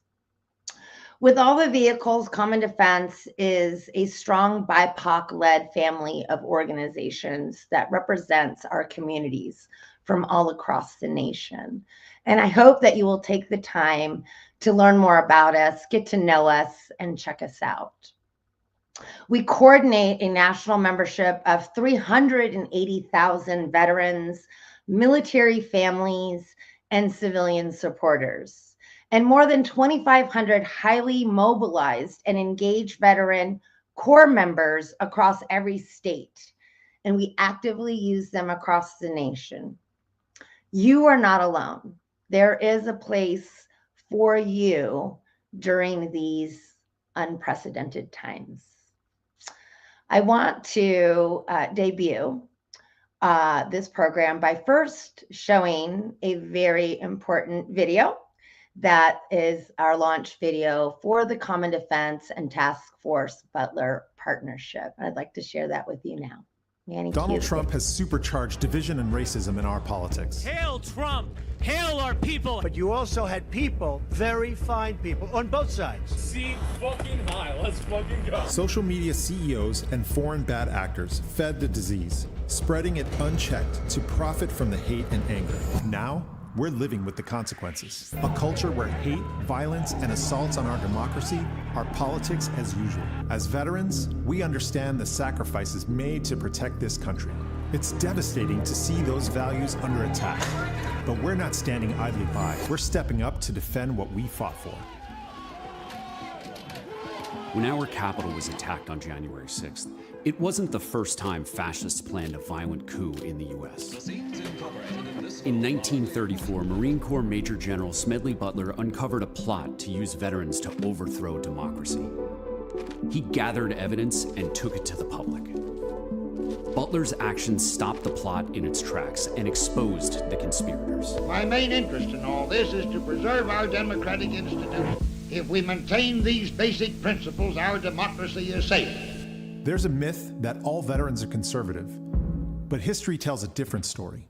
From the abolition of slavery to the civil rights movement, veterans have always been on the front lines fighting for a better America. Common Defense was born out of that same tradition. Today, we are the nation's largest grassroots veterans organization, fighting for a country where liberty and justice truly exist for all. A neo-Nazi group is gathering in Texas, having carefully vetted attendees to make sure footage like this doesn't exist. Like our namesake, Task Force Butler believes in preserving our democratic institutions.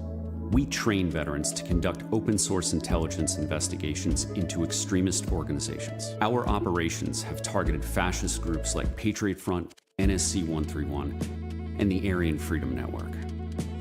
Our team has worked to impose legal, Patriot Front charged with conspiracy to riot, social, unanimously convicted Thomas Vance Pollock, and economic costs on their members.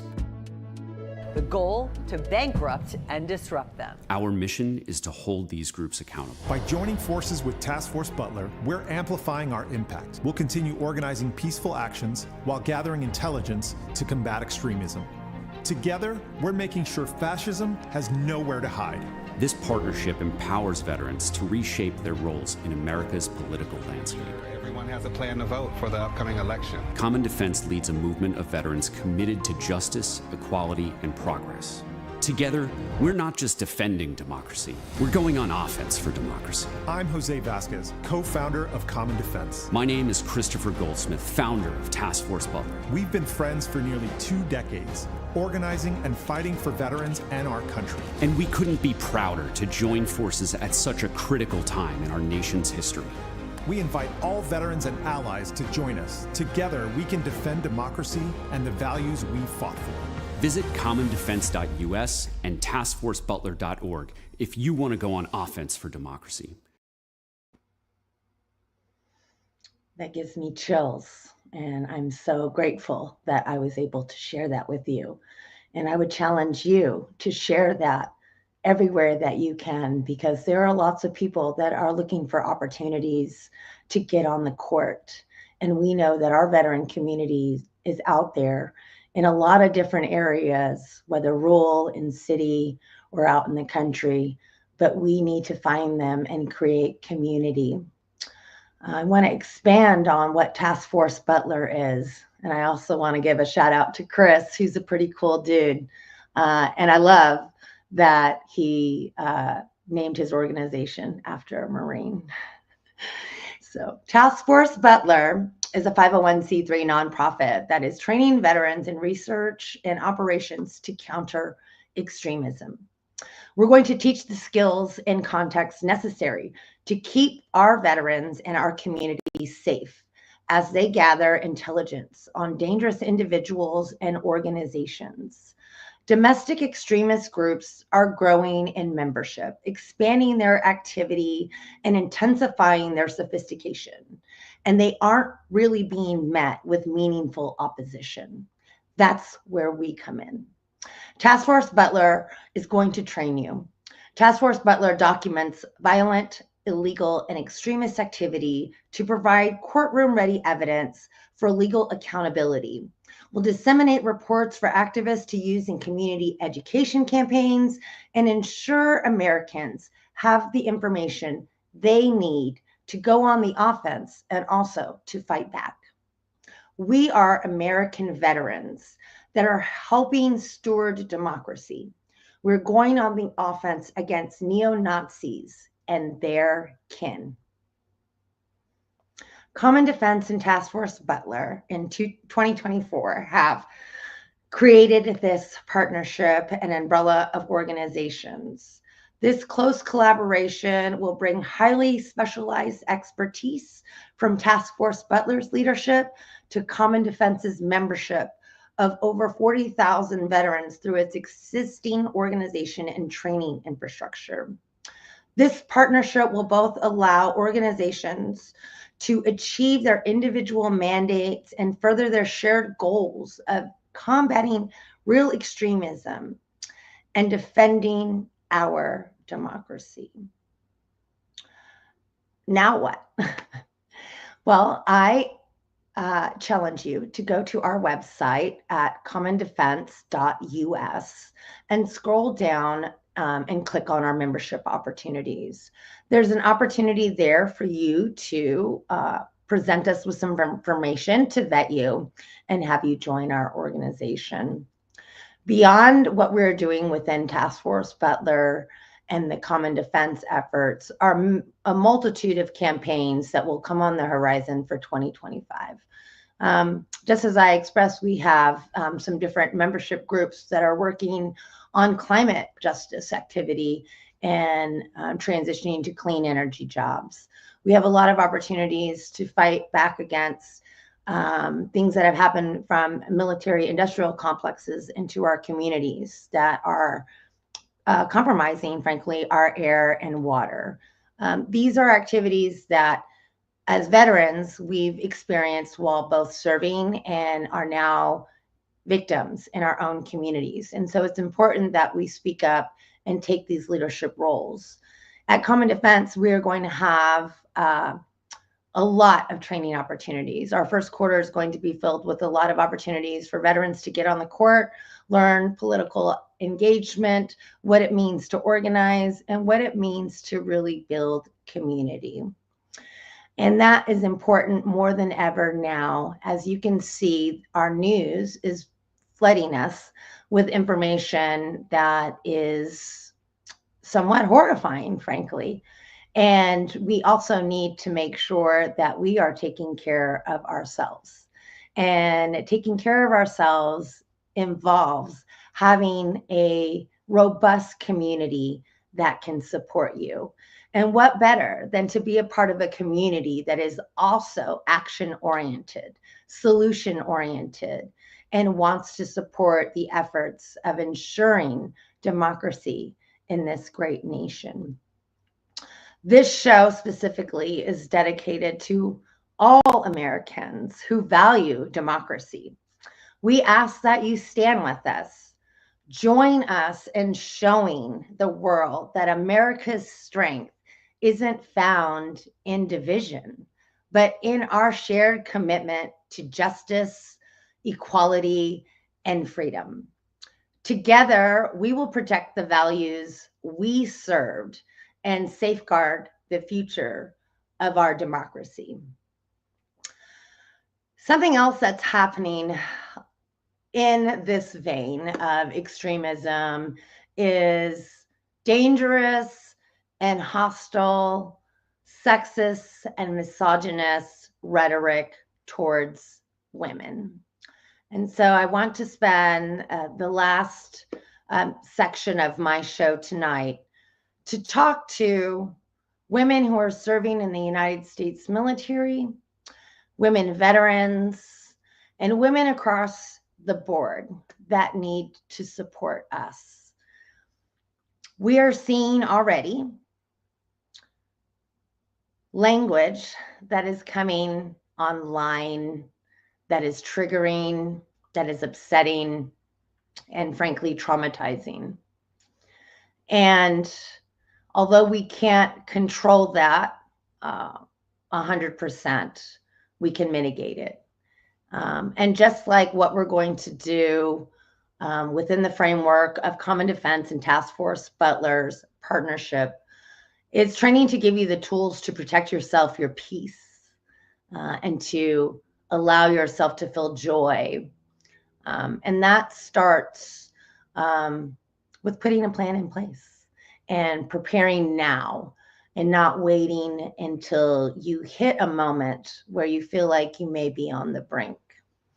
And so I know on my journey with my mental health, how important it is that we take care of each other, and things that you can do to support the women that are serving, the women that are in your lives, the women that are going out every day engaging with society and how they may be received, especially in environments such as the military, where women are still the smallest percentage of those that are served, but the highest in propensity of joining the United States military. And so we know how important our contributions are to the success of this nation's military. And we are not leaving the United States military.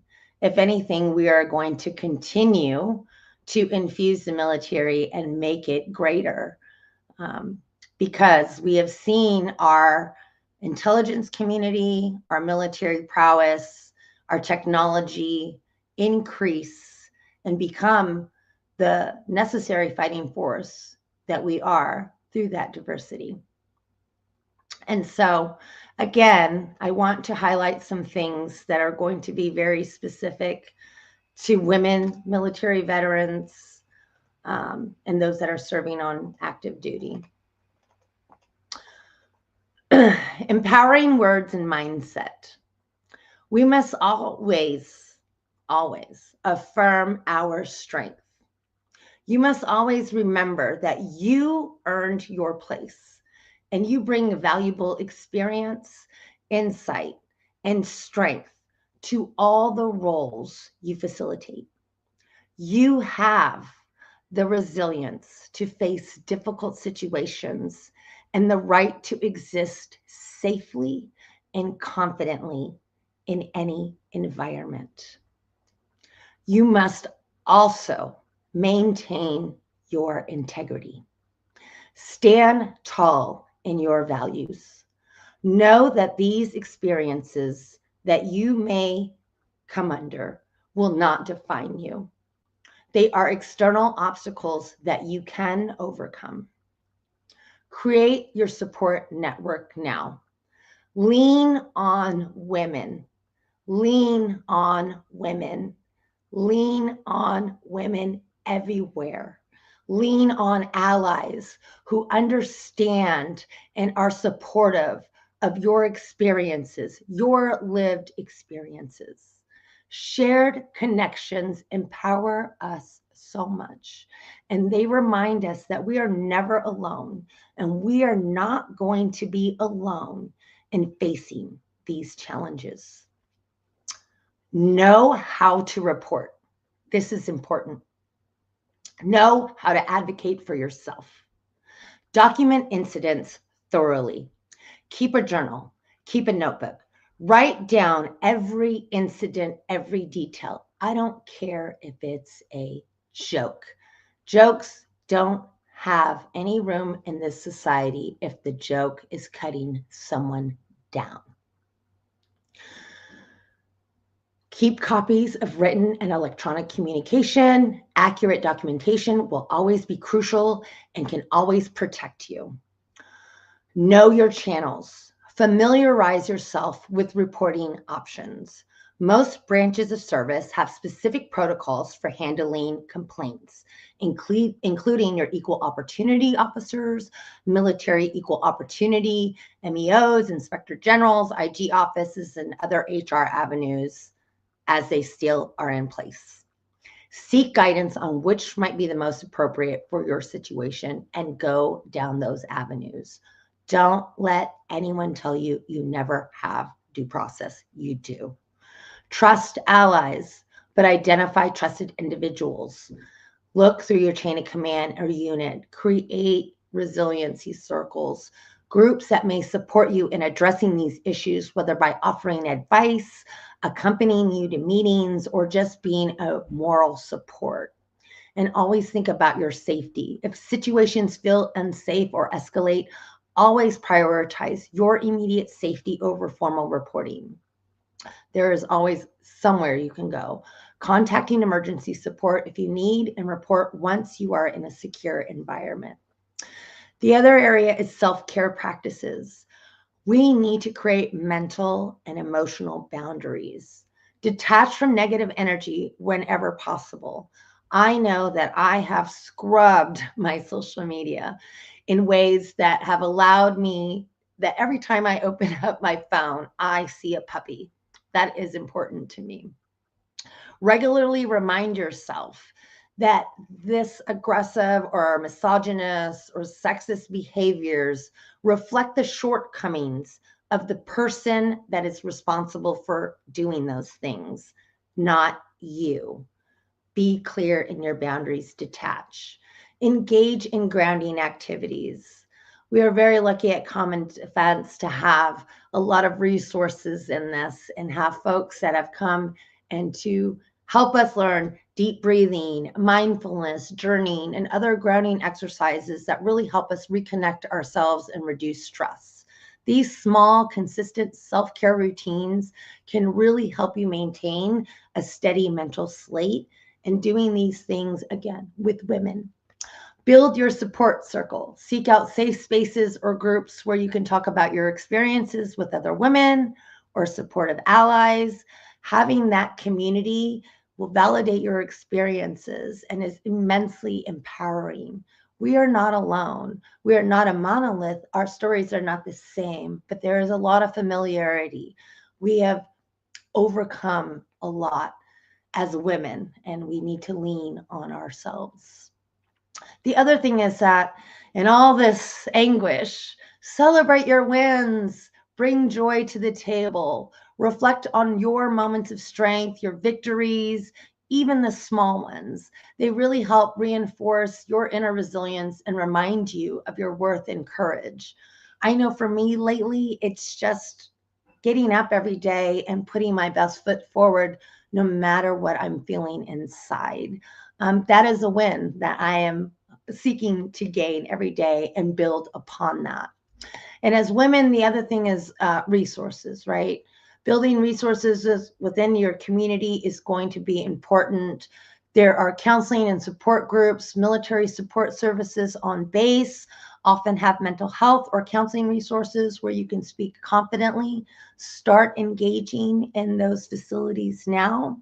And also look at external resources like Common Defense.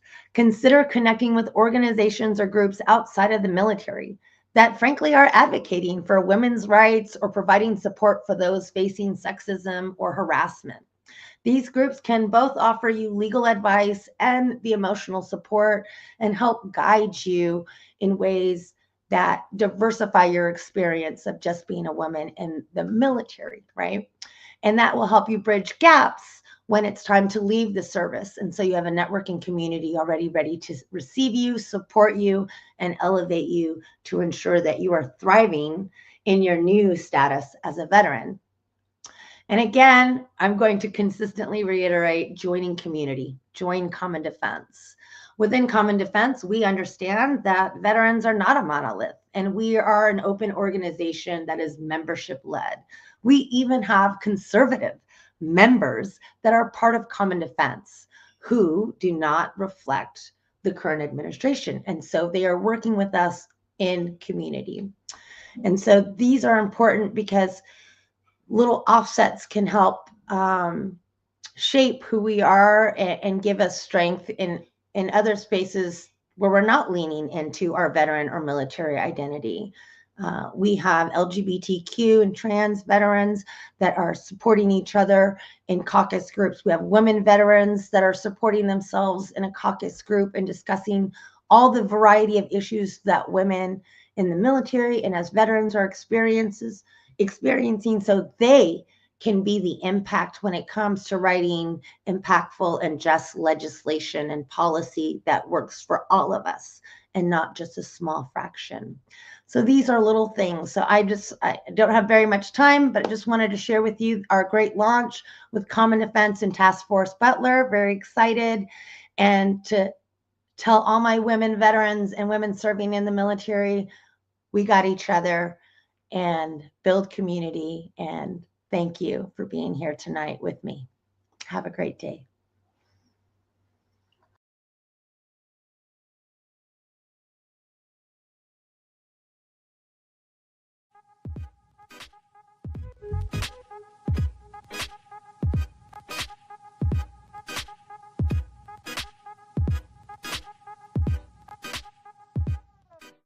Welcome to AHG Connects, where voices, information, and resources are empowered intentionally. Market, advertise, and sponsor your business with Vietnam veteran Cliff Kelly and America's Heroes Group, where information and resources are intentionally disseminated via radio, print, and social media. Call our office for more details at 312-803-2618. I'm Ken Jennings. All of us here at Jeopardy want to thank you for your service to our nation. We truly honor and appreciate you, and what's more, we're looking for contestants like you to play on our show. So head to Jeopardy.com now and take the Anytime test, and we're looking forward to seeing you soon right here on the Alex Trebek stage.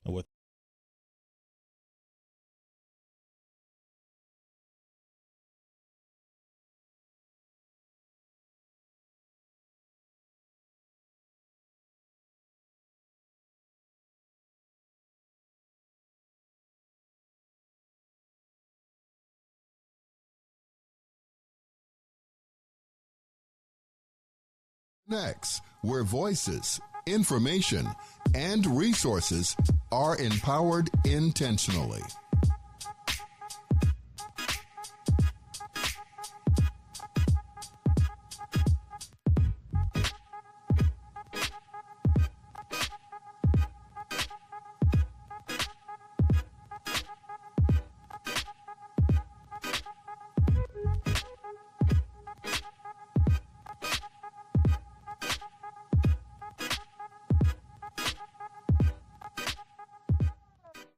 Welcome to AHG Connects. Welcome everyone to America Heroes Group. I am your host, Dr. Deandra Poe, more affectionately known as Dr. D. I'm excited to be back with you all this month. It is November month, and November is a really exciting month for me for a lot of reasons.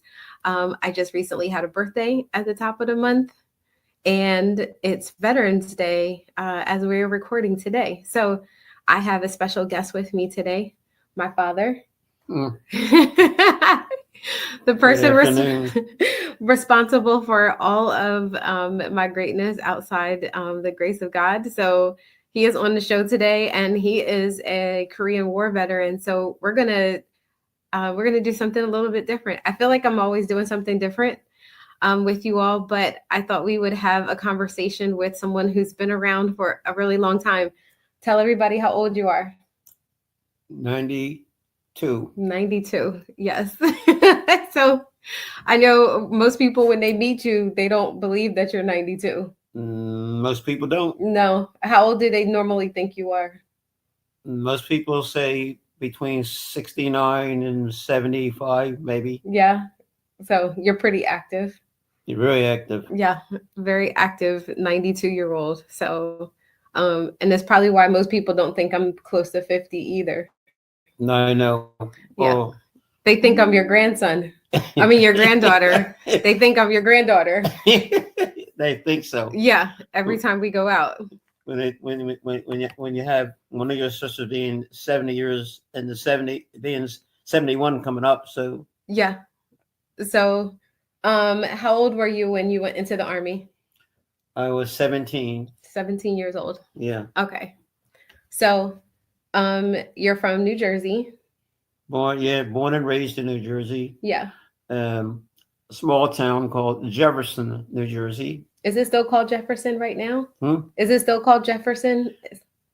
And most people who's been around there for at least 10, 12 years don't even know where Jefferson is at. No. But they know where Marlow Hill is at. Marlow Hill, yes. And they know where Woodbury is at. Right. They where Mantua is at. Right. But it's all farm area. Mm-hmm. So the small towns and areas, you come out of Woodbury, you go into Mantua, and Jefferson, and then Marlow Hill. Yeah, a lot of people that are not from New Jersey can't pronounce Mantua. They always say Mantua.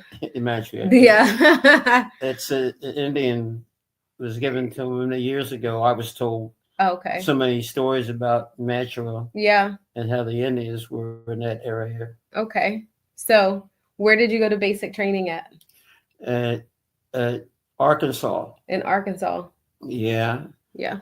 Sometimes I can't remember the name of the place because I didn't like it anyway. I know, but it was called a camp at the time. They called it a camp, right? Yeah. Yeah. And you did your in processing up in North Jersey, though. Yeah. Oh, I went in camp. Oh my goodness.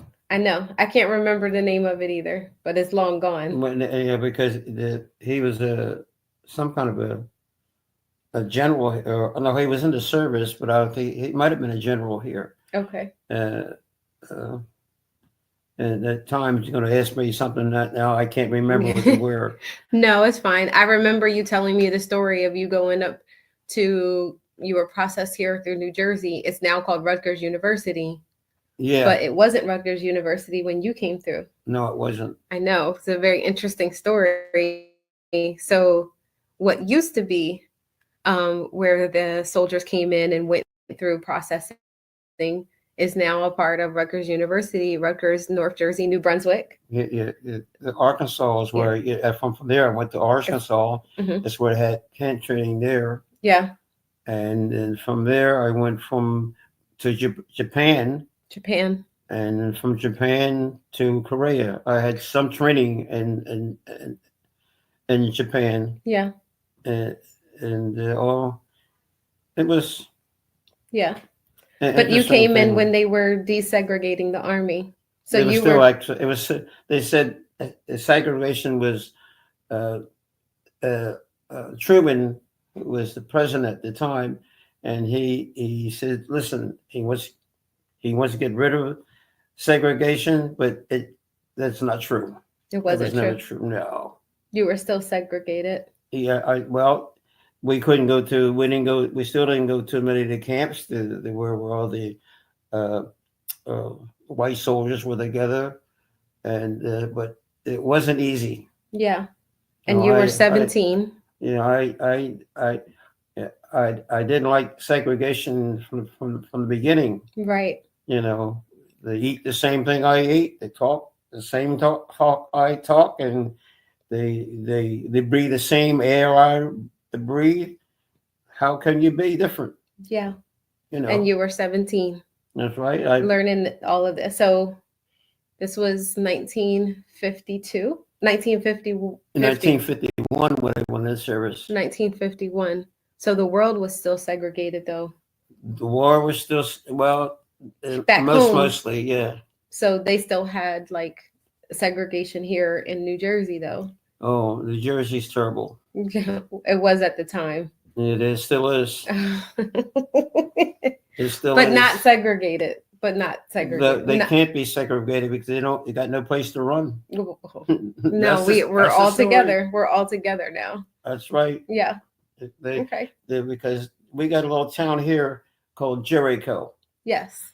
We were coming to. Yeah. In that town, there was no white people living in Jericho. Right. Right now, you can't believe that it's more to the white side people who are living in there. There is black people. Yeah. In They Jericho build now. brand new homes there and everything. And right. It's unreal. It's very, very different. Yeah. Very, very different. It is. Yeah. It is. So. Okay. But we have people living right across the street that has moved into this area, and they don't even speak to the neighbors. Yeah, their children. The children has a way putting people together. Yes. Because now I tell you what, I went to school. All my friends, even though the school was segregated as it was. Mm-hmm. Most of my friends, they're all friends. Yeah. Yeah. But there was people that didn't like me. That didn't want you playing with their children. No, and I didn't like them either. It was hard. Okay, so tell me about when you went over to Japan. There were other young people with you, right? There were other groups of people came over. When I came over, we came in a boat called the Black. The Black. I guess they got rid of it many years ago, mm-hmm. and they were soldiers on that boat. I came to out of they were, I remember Greek, mm-hmm. some Greek people, mm-hmm. Some people from Africa. Okay, was on the regiments. Okay, some regiment it would, and now but when I went into Korea. I've never seen a house the whole time I was in Korea, going in and out of Incheon. That's where I went from. Yeah, you were in the rural area. Well, you went over to a war. There was no houses there. The war was big. They had knocked down a lot of the towns. Mm-hmm. We didn't go into a city. Right. It's probably a city now. Yeah.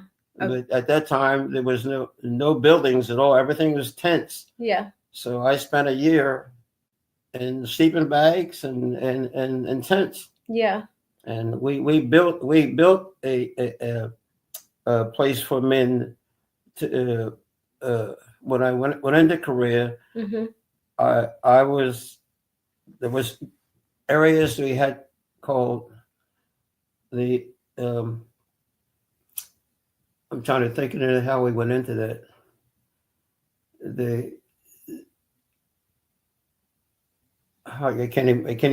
Sometimes I can't even think. Yeah, it's fine. Because when we came into Korea, we came in on trucks, and the place, towns, or part of the city I went through was no buildings at all. Yeah. So. You got some photographs when you were over there. Do you remember who took those pictures? I know. I took some. You got pictures of it. Yeah. You took those pictures? Or somebody else took those? Well, they took a lot of the pictures from me. Yeah. They didn't like you. A lot of pictures at that time. They didn't want your name and where you come from, because China was pretty much on big the big blowhorns. Yeah. At time, and they would be calling over, and they had numbers of guys who were your city, and hoping they think they. It was terrible. It was terrible. But you did get some pictures. I saw some of them. You got an opportunity to take some pictures with the people you served with over there. Yeah, some of the young guys. Huh? Some of the guys you served with over there, you got pictures of them. Oh yeah, they were real good friends too. Yeah. Yeah, and being at that age, and then of course, China and North Korea made a big push, and that May of 1950 and 52, and we caught up right into the first barrage of artillery fire on us over there. That was terrible. We lost a couple of men, but I don't know who they were. Right. But you were artillery. Yeah, it was. I remember you talking about the 5.5. Is that what it was? The 155 howitzers. Yeah. That's the one we had, and we couldn't reach them, but they could reach us. Yeah. Plus, China was part of most of the time I was in Korea, but there was parts and I thought there was called 1062. 1062. I didn't know I was even in China until I came out of the service. I spent a little bit of time there. That's the time I told my I spent the 30 days up on that mountain. Yeah. And the Mormons days we had at that time, I was there. It was 35 below zero at nighttime, 60 to 67 in the 70s below zero. Yeah, it was cold. It was very cold. Yeah. Well, I'm sure the wind made it feel a lot worse. Yeah. Oh yeah. The wind. Yeah, in the mountains, and the mountain was on the top of the mountain there was snow on it. Yeah. Even during the summer. Okay. So that was in China because Korea doesn't have any mountains that big. How much were you getting paid when you first went into the Army? You ain't gonna believe it. $95 a month. $95 a month. A month. That's what you got. Yeah. Truly. But that was a lot of money back then. Do you think it was a lot of money or no? No, it wasn't. No. No, I had more money out working out here than I did in the service. I know. I remember you telling me how you would bag groceries. Because when I came out of service, I did graduate up from a private to a corporal. To a corporal. At that time, we were getting $175 a month. $135. Yeah. Okay.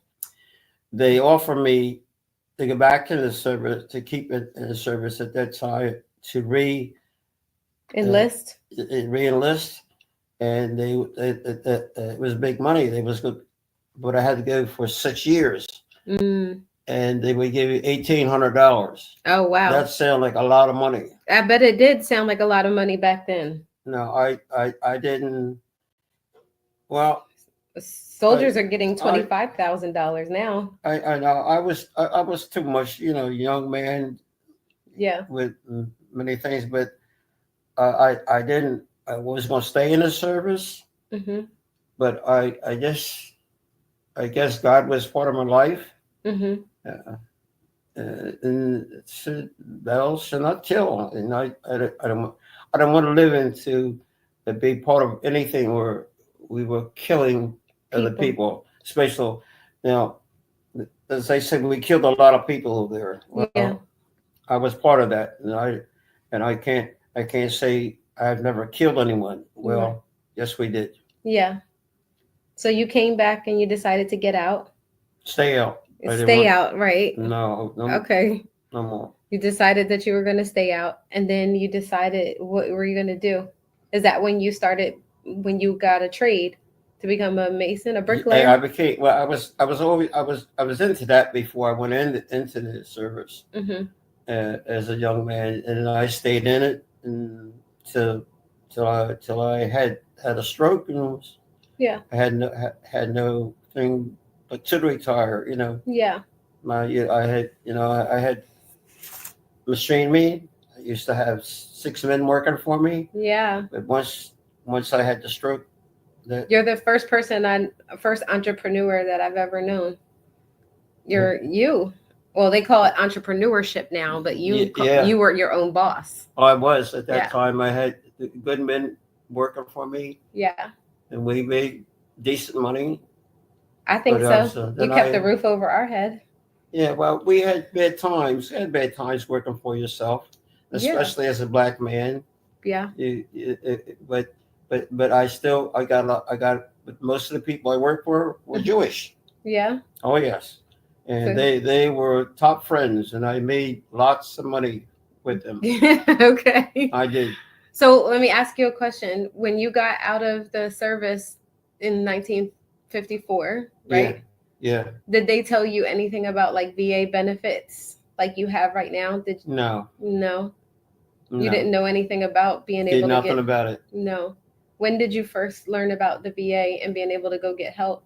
After I had After I was born? I had that frostbite in Korea. They was treated for frostbite in Korea, but they're still denying it to me Today. They're still today. denying. They're Yeah. still denying it because that's why I had trouble with the rest of my body was doing good. You remember I was having heart problems and all that kind of stuff. Yeah. And they figured that was the problem. And Because you were they thought older. it was my heart, and all the time I had frostbite. I had To your hands. stored my hands and my feet. Yeah. And now and the Army is still denying it today. To this very day. How old? I mean, was I born when you first started going to the VA? Was I already here? No. Not yet. Oh, it was before. 19. No, I don't mean in 1952. I mean, when did you first start going to the VA for help? Back in the 60s, but at that time, what happened was after I got through this year working for myself, I went through the first marriage I had, and that didn't work out for me. But my health was going down a hill, but they couldn't find out what was wrong with me, and they didn't find out until they sent me to a heart specialist, and the heart specialist says there's nothing wrong with your heart. Right. I said, well, why are they telling me I have heart problems? And the Army is saying the same thing. But anyway, they found that the blood was not going down, but not coming back up. Okay. Because my veins were destroyed by frostbite. Right. When did you start getting VA benefits? Well, what was I lost all my records in the fire. In the archive fires, yeah. My brother had a house on fire, burned all my records up. Yeah. But then I didn't get back trying to get into the Army for benefits. Then they find out they had a fire there in 72. Or yeah, it was sometime in the 70s, yeah. They burned all my records in there, so I had no records. Yeah. I had to fight this thing with no records. Yeah. The only thing that saved me, I found my when I first came out of service. Your DD-214. Yeah, DD-14. Yeah. That's the only thing that saved me, and it took almost 20 years. Yeah. To get this thing done. 20 years, and they fought me, and they're still fighting it. Yeah. And I still want to. Yeah, you said you were going to fight all the way. Yeah, I'm going back. I just now I feel better. I'm going to fight it again. You're a fighter. I am. Yeah, you're a scrappy young man. Oh yeah. You like to fight. Oh yeah. I wonder where I get it from. At 92, I can still fight. I don't care. No, you're a lover, not a fighter. Well, I did that too. Oh boy. That's how you got around here. Oh my gosh. You don't have to tell everybody that story. I know. And knowing your mother all my life, and find out why I'm loving and live with her after all. She had the children, I had children. I know. You were 45 years old when I was born. Yeah, I know. That was kind of late. But I was as a fighter. And I still am. You still are. Absolutely. Oh, yeah. Yes. So, Veterans Day. I know we Yeah. talked about it before. We talked about it earlier today, where they give out the free meals and stuff, and you don't like it. No, they have certain meals they have for the veterans. Right. You're not going to get steak and eggs for breakfast. Trust me. But people have paid for your meals before. You get free meals a lot. But they still gave you what they wanted to give you. Yes. You couldn't get what you wanted. No, you can't get what I you think want. they had made a thing up where you get, I think, 3 meals they made up for the veterans. Yeah, you can go in the morning and eat. I think Morning, I don't good remember. evening. I don't remember what restaurants have where you can go. It might be IHOP. I think IHOP. You can go get something, but I don't think there's an IHOP around here. No, what's the other one? Friendlies, Denny's. Yeah, Denny's. I've heard them. Even at Friendlies, they had good meal. Yeah. But it wasn't the top stuff. No. Then you can go get lunch. We can eat all day on Veterans Day. But I just go. I would just go One just to be time. with the guys. That's all. Yeah, a lot of the guys at the now diner. they're gone. Yeah. All the guys that I used to go with, Mm-hmm. the veterans at that time. There's the one I have is he's the policeman, Yeah. retired policeman. Mm-hmm. He's the only white friend that I have. Yeah, and he was a retired policeman, officer. and he's got 2 sons. Mm-hmm. And one son's retired, and I remember them when they were just boys. Yeah, babies. You gotta you've practically raised a lot of people around here. That's what I did. Yeah, and you've built a lot of buildings. You've helped build a lot of buildings in this town. Well, being a union bricklayer, I work with the top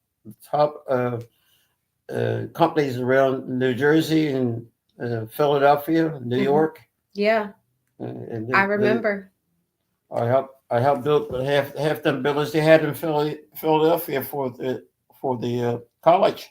Yeah, Yeah, I remember when the first buildings they start building. I helped them. I think the first 10 stories building yeah. was right there in Camden, And you put the elevator in the church here. Yeah, oh yeah. In Woodbury. Oh yeah, I built that. Some cornerstones here. Oh, I did. Yeah, you got The big bell, the big bell sitting out front. Yeah. You remember the guys? We went to pick it up, and the guy stole it and sold it down here. I went down to, and one guy told me to go down to a junkyard down here, and sure enough, the church bell was down in the junkyard. There's a guy they'd sold a bell to another guy, and I said, "That's our bell from my church. I'm a member of the church, and I said, and I'm ready to, clean it up and make a nice bell for it. And now the bell is out. You should have took a picture of that. Oh, I'll go get a picture. We'll make sure we put a picture in your book of stories. Yeah. We're going to publish a book about you. Hmm? We're going to publish a book about you. You got a lot of stuff. They don't want to know too much about me. Oh, a lot of people want to know about you. You got a lot of wisdom. Wisdom is all they got. Well, but truly, that's all we have, right? Yeah. Wisdom and experience. Wisdom is for nothing in the world is better than wisdom. And God to give me that. Yeah. Thank God for that. Yeah, and a little bit of sense. A little bit. I give all the credit to God. Yeah, I know you do. But your little bit of time in the military helped you become a better employer. I grew up. I found out what it was like to be with people like that. Could we fight with you and still hate you all at the same time? Mm-hmm. And I had a few fist fights because of that. Because that's the reason I was put out of school. Yeah. At the 4th grade. So because you stood up for what was right. Yeah, they were prejudiced. I would fight them, Yeah. and I had a fight with the teachers in the school because I think I was as good as anybody else, but You were. You are. And the principal of our school, who was in the service, had came out. He was a lieutenant, our principal at the school, and he was prejudiced too. Yeah. But you stood up for what was right. Yeah, so that's what got me they put me out of school because I was a fighter. If you call me a name, I fight. Yeah. And they did. Yeah, well, and now look at you. You had your own business and everything. I did. Well, that was working for myself was the best thing I ever did. Yeah. Because I had men work for me all these years, and I had the same kind of equipments around here. I had backhoes. I know. I remember all that stuff. Well, I want to be like you when I grow up. Well, I know that's one of the stories we always say. Yeah. I want to be like you when I grow up. I do. I want to be my own boss too, and I want to work. I have people work for me too. Yeah, well, that's what you wanted to do, but you're doing all right. What you're doing? I'm doing all right. No, I think so. Oh, I appreciate that, Dad. Because having wisdom is far greater than a degree with me, because being a religious person I am now. I don't be religious. Yeah, being a man of faith. Yeah, but to be that kind of a person, you have to have that kind of faith. Yeah. That's what's carried you all this time. God is my life. Yeah. God is my life. And he got you to 92. Yep. And I'm 92 and I'm still doing well. Knowing my family, I have something that most people didn't have. My grandmother. Yeah. Who was born a slave. Yeah. Never had any school, no kind of teaching or school. But was smart. Unbelievable. She didn't talk about it. She was born in around 1850 something, in the late 50s. So she was, like I say, when she came out of slavery in Virginia, and they moved most people were crossing over into Pennsylvania. Yep. And they did the way in, finally, once they, in 1865, she was able to leave there and come through New Jersey. Yeah. And that's where history started for our family in Virginia. Yeah. We'll have to go back. Well, listen, I appreciate you coming on my show. Everyone appreciates you. They said that you have so much history and wisdom. Oh, there's lots of things I would like to say. Yeah. I can't say. Well, maybe we'll have to break it up. Well, listen, everyone, thank you for joining us. Thank you for listening to Dad. Please share, like this story, send it to people. And if you want to, you can also go to my Instagram. Sometimes I post stories of me and Dad. On Instagram, we call them the Carlton Chronicles. Yep. Yeah. So I love you all.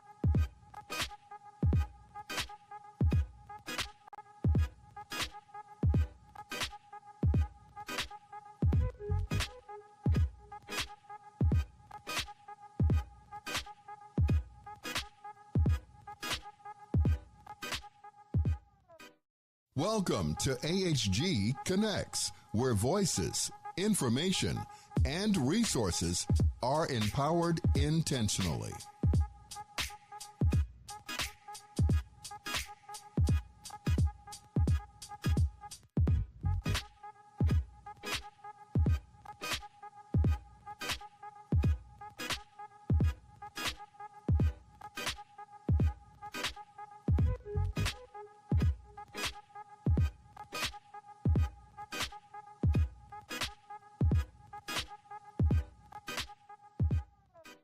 Welcome to AHG Connects, where voices, information, market, advertise, and sponsor your business with Vietnam veteran Cliff Kelly and America's Heroes Group, where information and resources are intentionally disseminated via radio, print, and social media. Call our office for more details at 312-803-2618.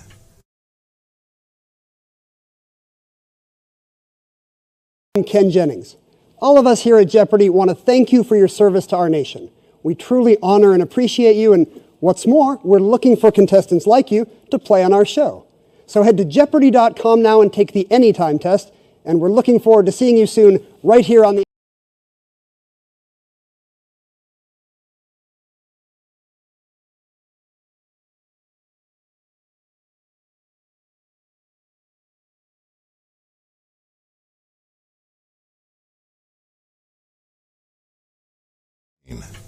Market average. Welcome to AHG Connects, where voices, information, and resources are empowered intentionally.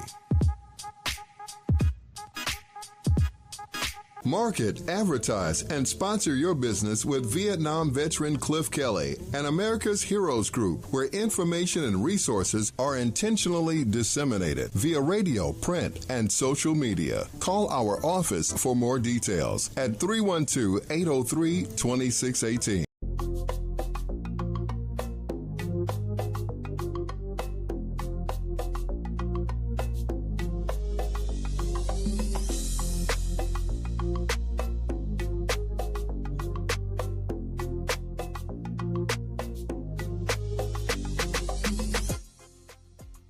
Welcome to Stage Black. I'm Latia Suttle.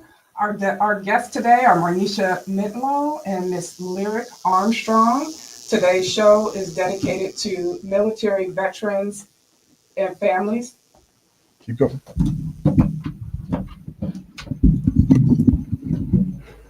Yes, today's show is dedicated to National Veterans and Military Families Month.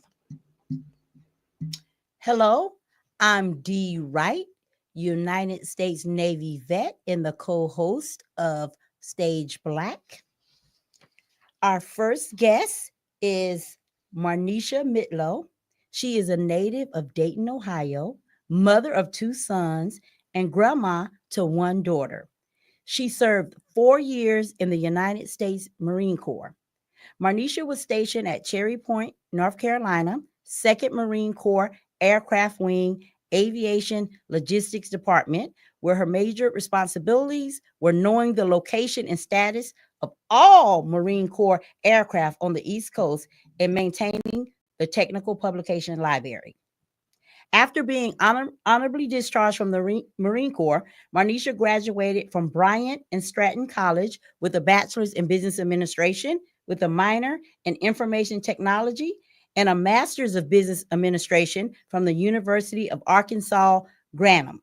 She is currently working on a Doctor of Education and Leadership for Organizations at the University of Dayton, with her focus being research and leadership, inclusion, motivation, and engagement in the Black and nonprofit communities.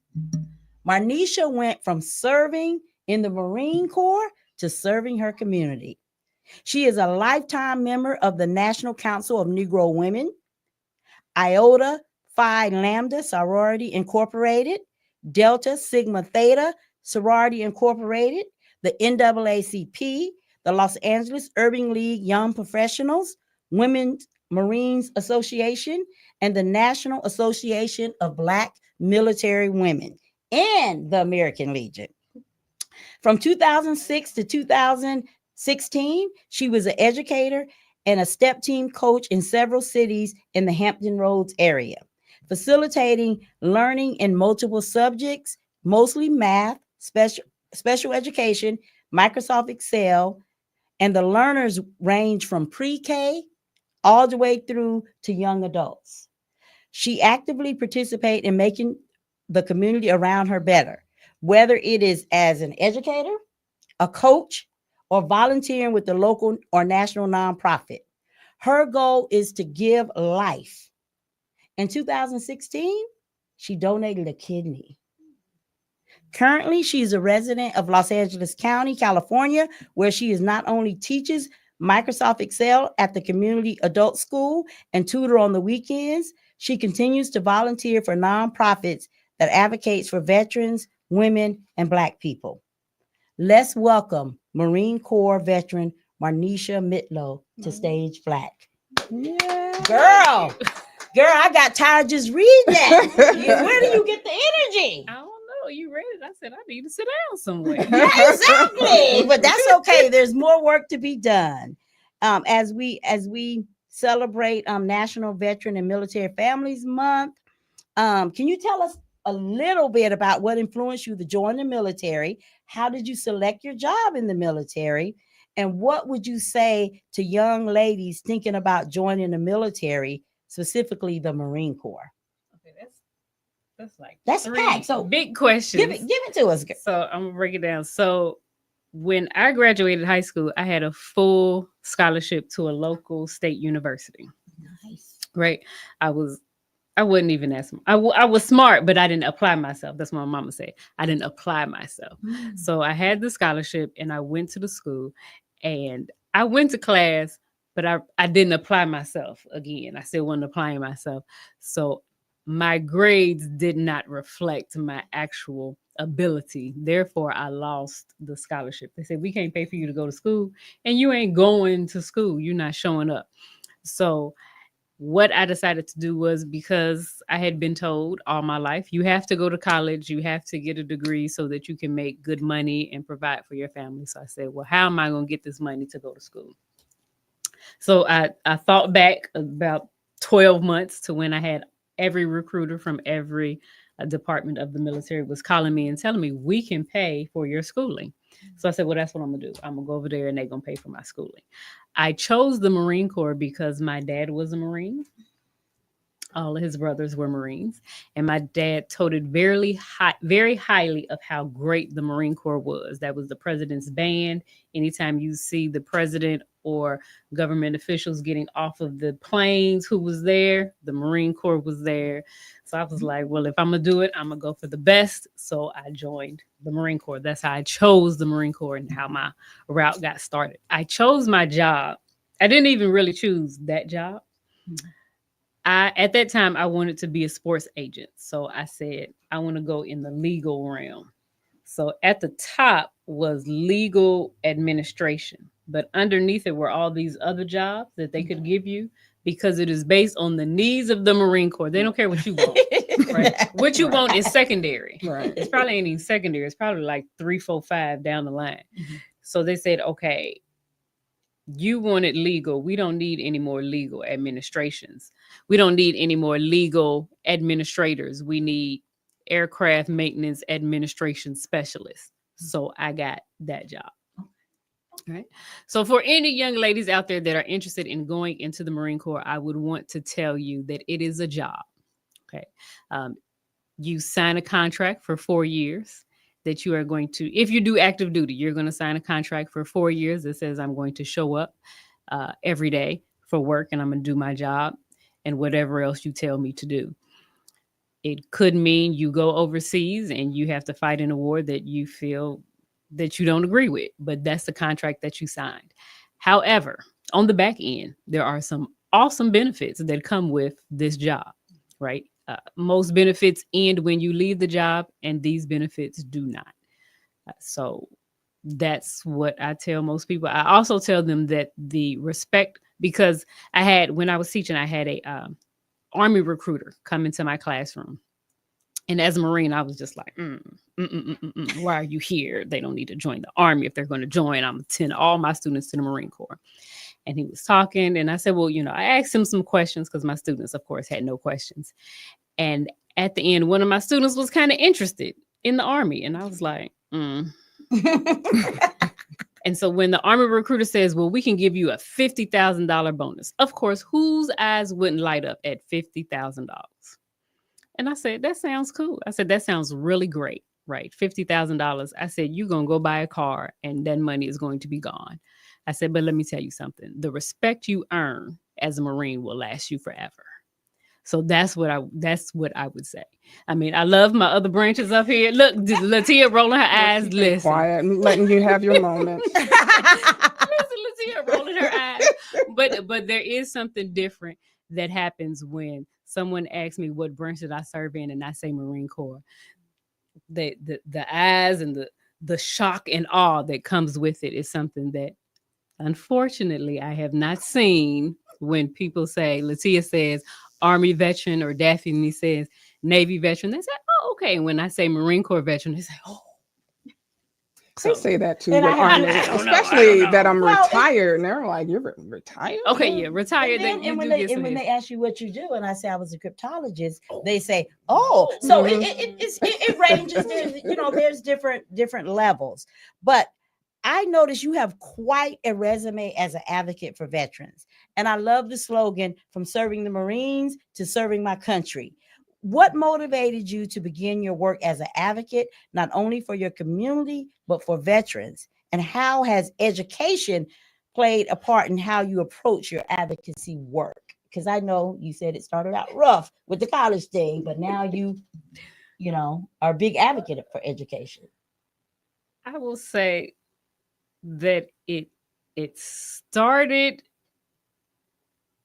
from myself, right? Right when you see a need and you're just trying to fill the need. So when my dad was a Vietnam veteran, so he had services available to him, but he definitely did not go and utilize them or try to find them. There was definitely a distrust of the VA. So even me, when I got out, I didn't go to the VA because for what? I'm a veteran now. They don't care about me. They have discarded me. I had an injury, and when I left the Marine Corps, they told me that I was rated at 0%. Now, when I was in, they told me that this was an injury I would have for the rest of my life, and I would never be able to fix it. So why are you rating me at 0%? Shouldn't I get something for this? Like, give me some healthcare. Tell me, okay, you can come see us if it flare up. We'll give you some pain medicine. But they were like 0%. I was like, oh, okay. So I kind of threw VA in the back too. Like, okay, whatever. They don't care.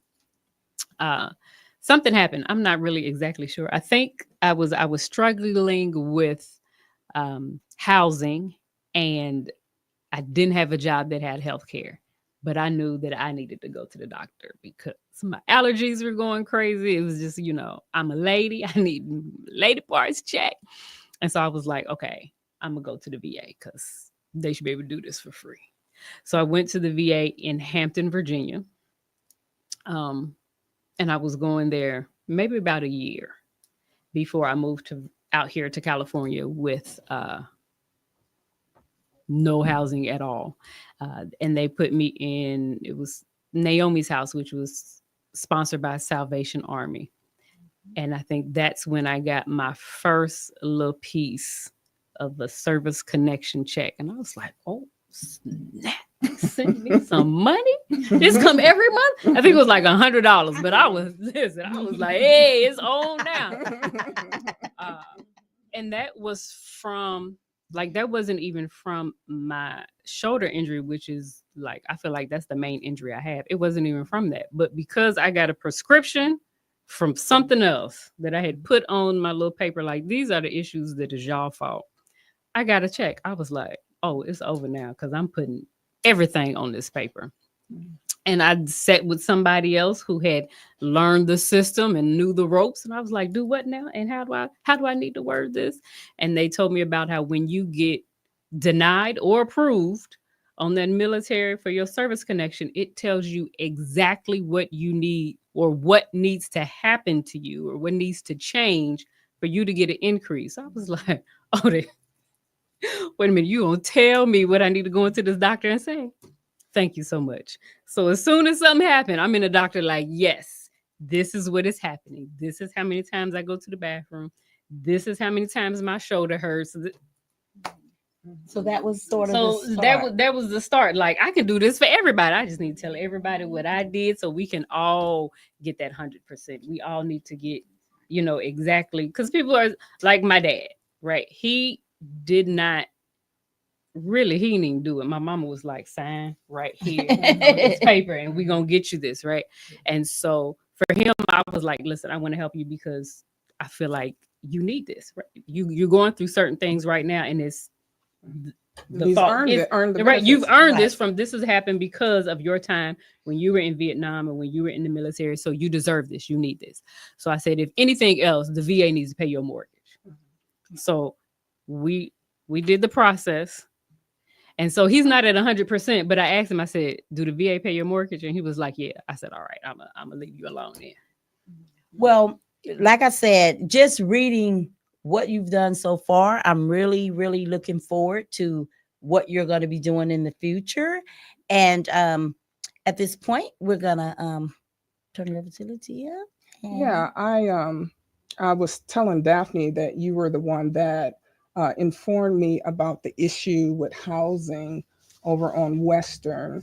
So that's been a big issue in LA. Like Los Angeles has the highest, well, California, period, has the highest number of homeless veterans.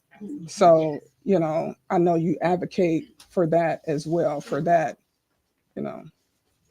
Now, what I know, there was other things that happened prior to that. Were there some other concerns prior to you sending me that email or text message about?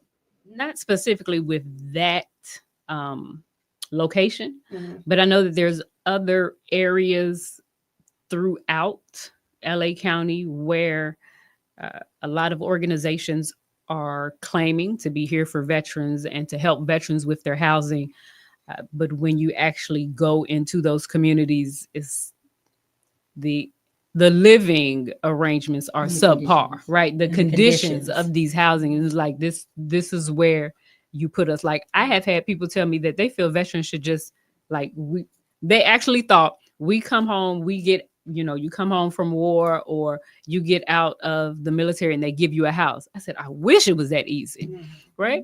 And then to have some of the houses that they do provide for us, the condition that they're in, it's like this where you want me to live, right? Yeah, like roaches and rats and infested, and and not only that, for women, they don't have housing. If you have children, for women, well, you're not gonna take. I mean, I had one guy literally tell me, I said, you know, I saw the stuff that they were doing for the men vets, and I said, well, what do you have for the women?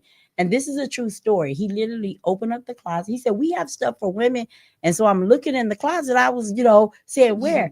He showed me a box of tampons. He said, see, we got tampons for women. I said, that's what you think women? I mean, no soap, you know, no women's deodorant, no t-shirts. Dove. You know, they had white beaters, but no full t-shirts, no bras, no, they had boxers. So your idea of what women veteran needs is hygiene, a tampon. I mean, he literally showed me a shelf with 3 big boxes of tampons. Yeah, and the area on Western, it was when me and Daphne went over there were doors that had corner stickers on them because veterans had died because they weren't receiving services. Nobody was checking on them. Right, there's no accountability for these organizations. There's the VA should be coming to these locations to check and make sure that they're doing what they say they're going to do. Right. And they're not. Right. So when we hear like there's communities where it's supposed to be wraparound services, right? We're going to give you mental health care. We're going to have group services for you. We're going to make sure that you you can apply for your food stamps and have food here, and they're not doing it. Right. And so this is a good segue to introduce Miss Lyric Armstrong. She is the current president of the Consolidated Board of Realtors, which was something new to me. But a little history about it. I read it was put in place because of the redlining and discrimination. I didn't know about that, but I had read a little prior to, you know, reading over your information. I had read about Levittown, which was communities built through different places in the U.S. only for white veterans. So tell us a little history about the Consolidated Board of Realtors. So the Realtors organization has been around since 1947. We're the reason why you have different fair housing legislation. So Consolidated itself was a part of the Rumford Act of 1963, which was the California version of fair housing.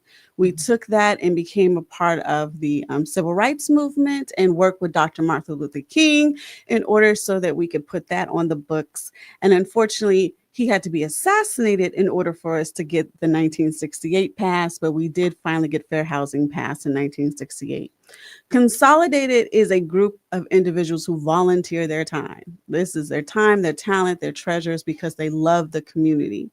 We're always in pursuit of democracy and housing. So we kind of take groups at a time, and the veterans is a group that we take in November each year, because we want them to be ensured of their rights and their benefits. And according to your story, I'm glad we're still doing this, because I've had Tuskegee Airmen as a part of our board, Ted Lumpkin, Reginald Ballard Sr. Prior to his passing, he was a past president as well. And one of their things is once they got off the plane, they had to go to a different line, and there were no services given to them because they were Black, but the Caucasian vets got to go on a different line, and they got all the services, and here's your forms and your housing's over here, and welcome to this beautiful land of greenness. Not the same for our people. So every time African Americans are thinking, I have a right to something, or I have a right to freedom, I have a right to live where I want to, it takes a generation of people to make that happen. And that's been our commitment as realtors, to ensure that our veterans are getting supplies, they're getting services. We partner up with other services, such as the Veteran Supportive Services. We have veterans in our organization. We help them to know about their e-benefits and their home loan ability to buy their home for 100% financing. And we also advocated with the VA rep so that when you get your home loan, you're not capped at $1 million anymore. It used to be up to $1 million. Now it's whatever you can afford, because California, $1 million is a shack that needs to be Here, yeah. put down, right? Mhm. So we had to lobby that in the United States Senate in order to get that passed. Yeah, and I saw that you have a Realtors Week in April, and you all met with the mayor of Inglewood, Mayor Butts, and the mayor of LA, Mayor Karen Bass. Now, during that week, was there any legislative policies or bills passed, or? So nothing to that extent. Realtors Week is a week that we have gotten every year since 1980, and it was an acknowledgement by President Reagan for the work that we were doing in the community and have continuously done. This particular last Realtors Week, we had all the mayors in the surrounding cities come out, give us an understanding, what are they doing for their people, give them the platform with the town hall to speak to different things. So Compton was the Mayor Emma Sharif. She spoke highly of getting her infrastructure together, because if you drive through Compton, there's certain roads that you feel like you're, on a bumpy ride, and you just, right. Yeah. So that's one of her major infrastructures. For the Gardena mayor, she was working on getting more big box in the area to bring more money into the area. Of course, Mayor Butts was commemorating the fact that he has done the same, bringing more big box to SoFi Stadium, stuff of that nature, to bring more income. So as a result of that income, each property owner in Inglewood who is living in that property in Inglewood and they have to apply for the actual rebate, but they're getting a $500 rebate because they've been able to give economy to the area. So different legislations, no, but talks about how to benefit the community, what the community is looking for, yes. Okay.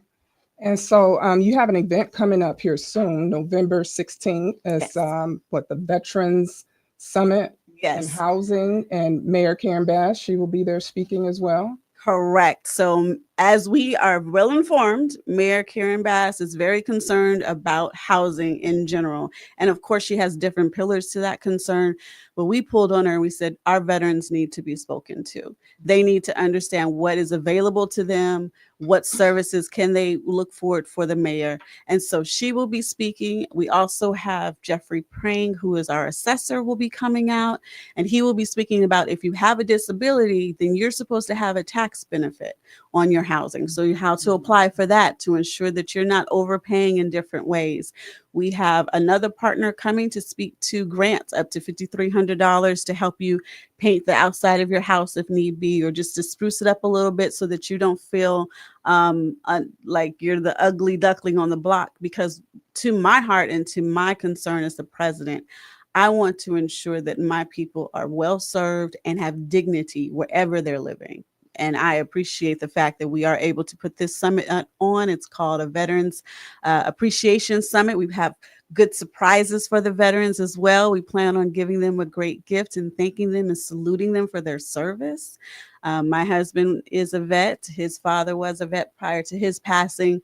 And I don't know if we ever really talked to multiple generations back, but that's not an easy thing to go through. It's like slavery by choice almost, because now you have racism huddled in one space and all you're trying to do is serve your country, but yet in that space it's very traumatizing and they walk away with PTSD or different elements that they can't talk about it.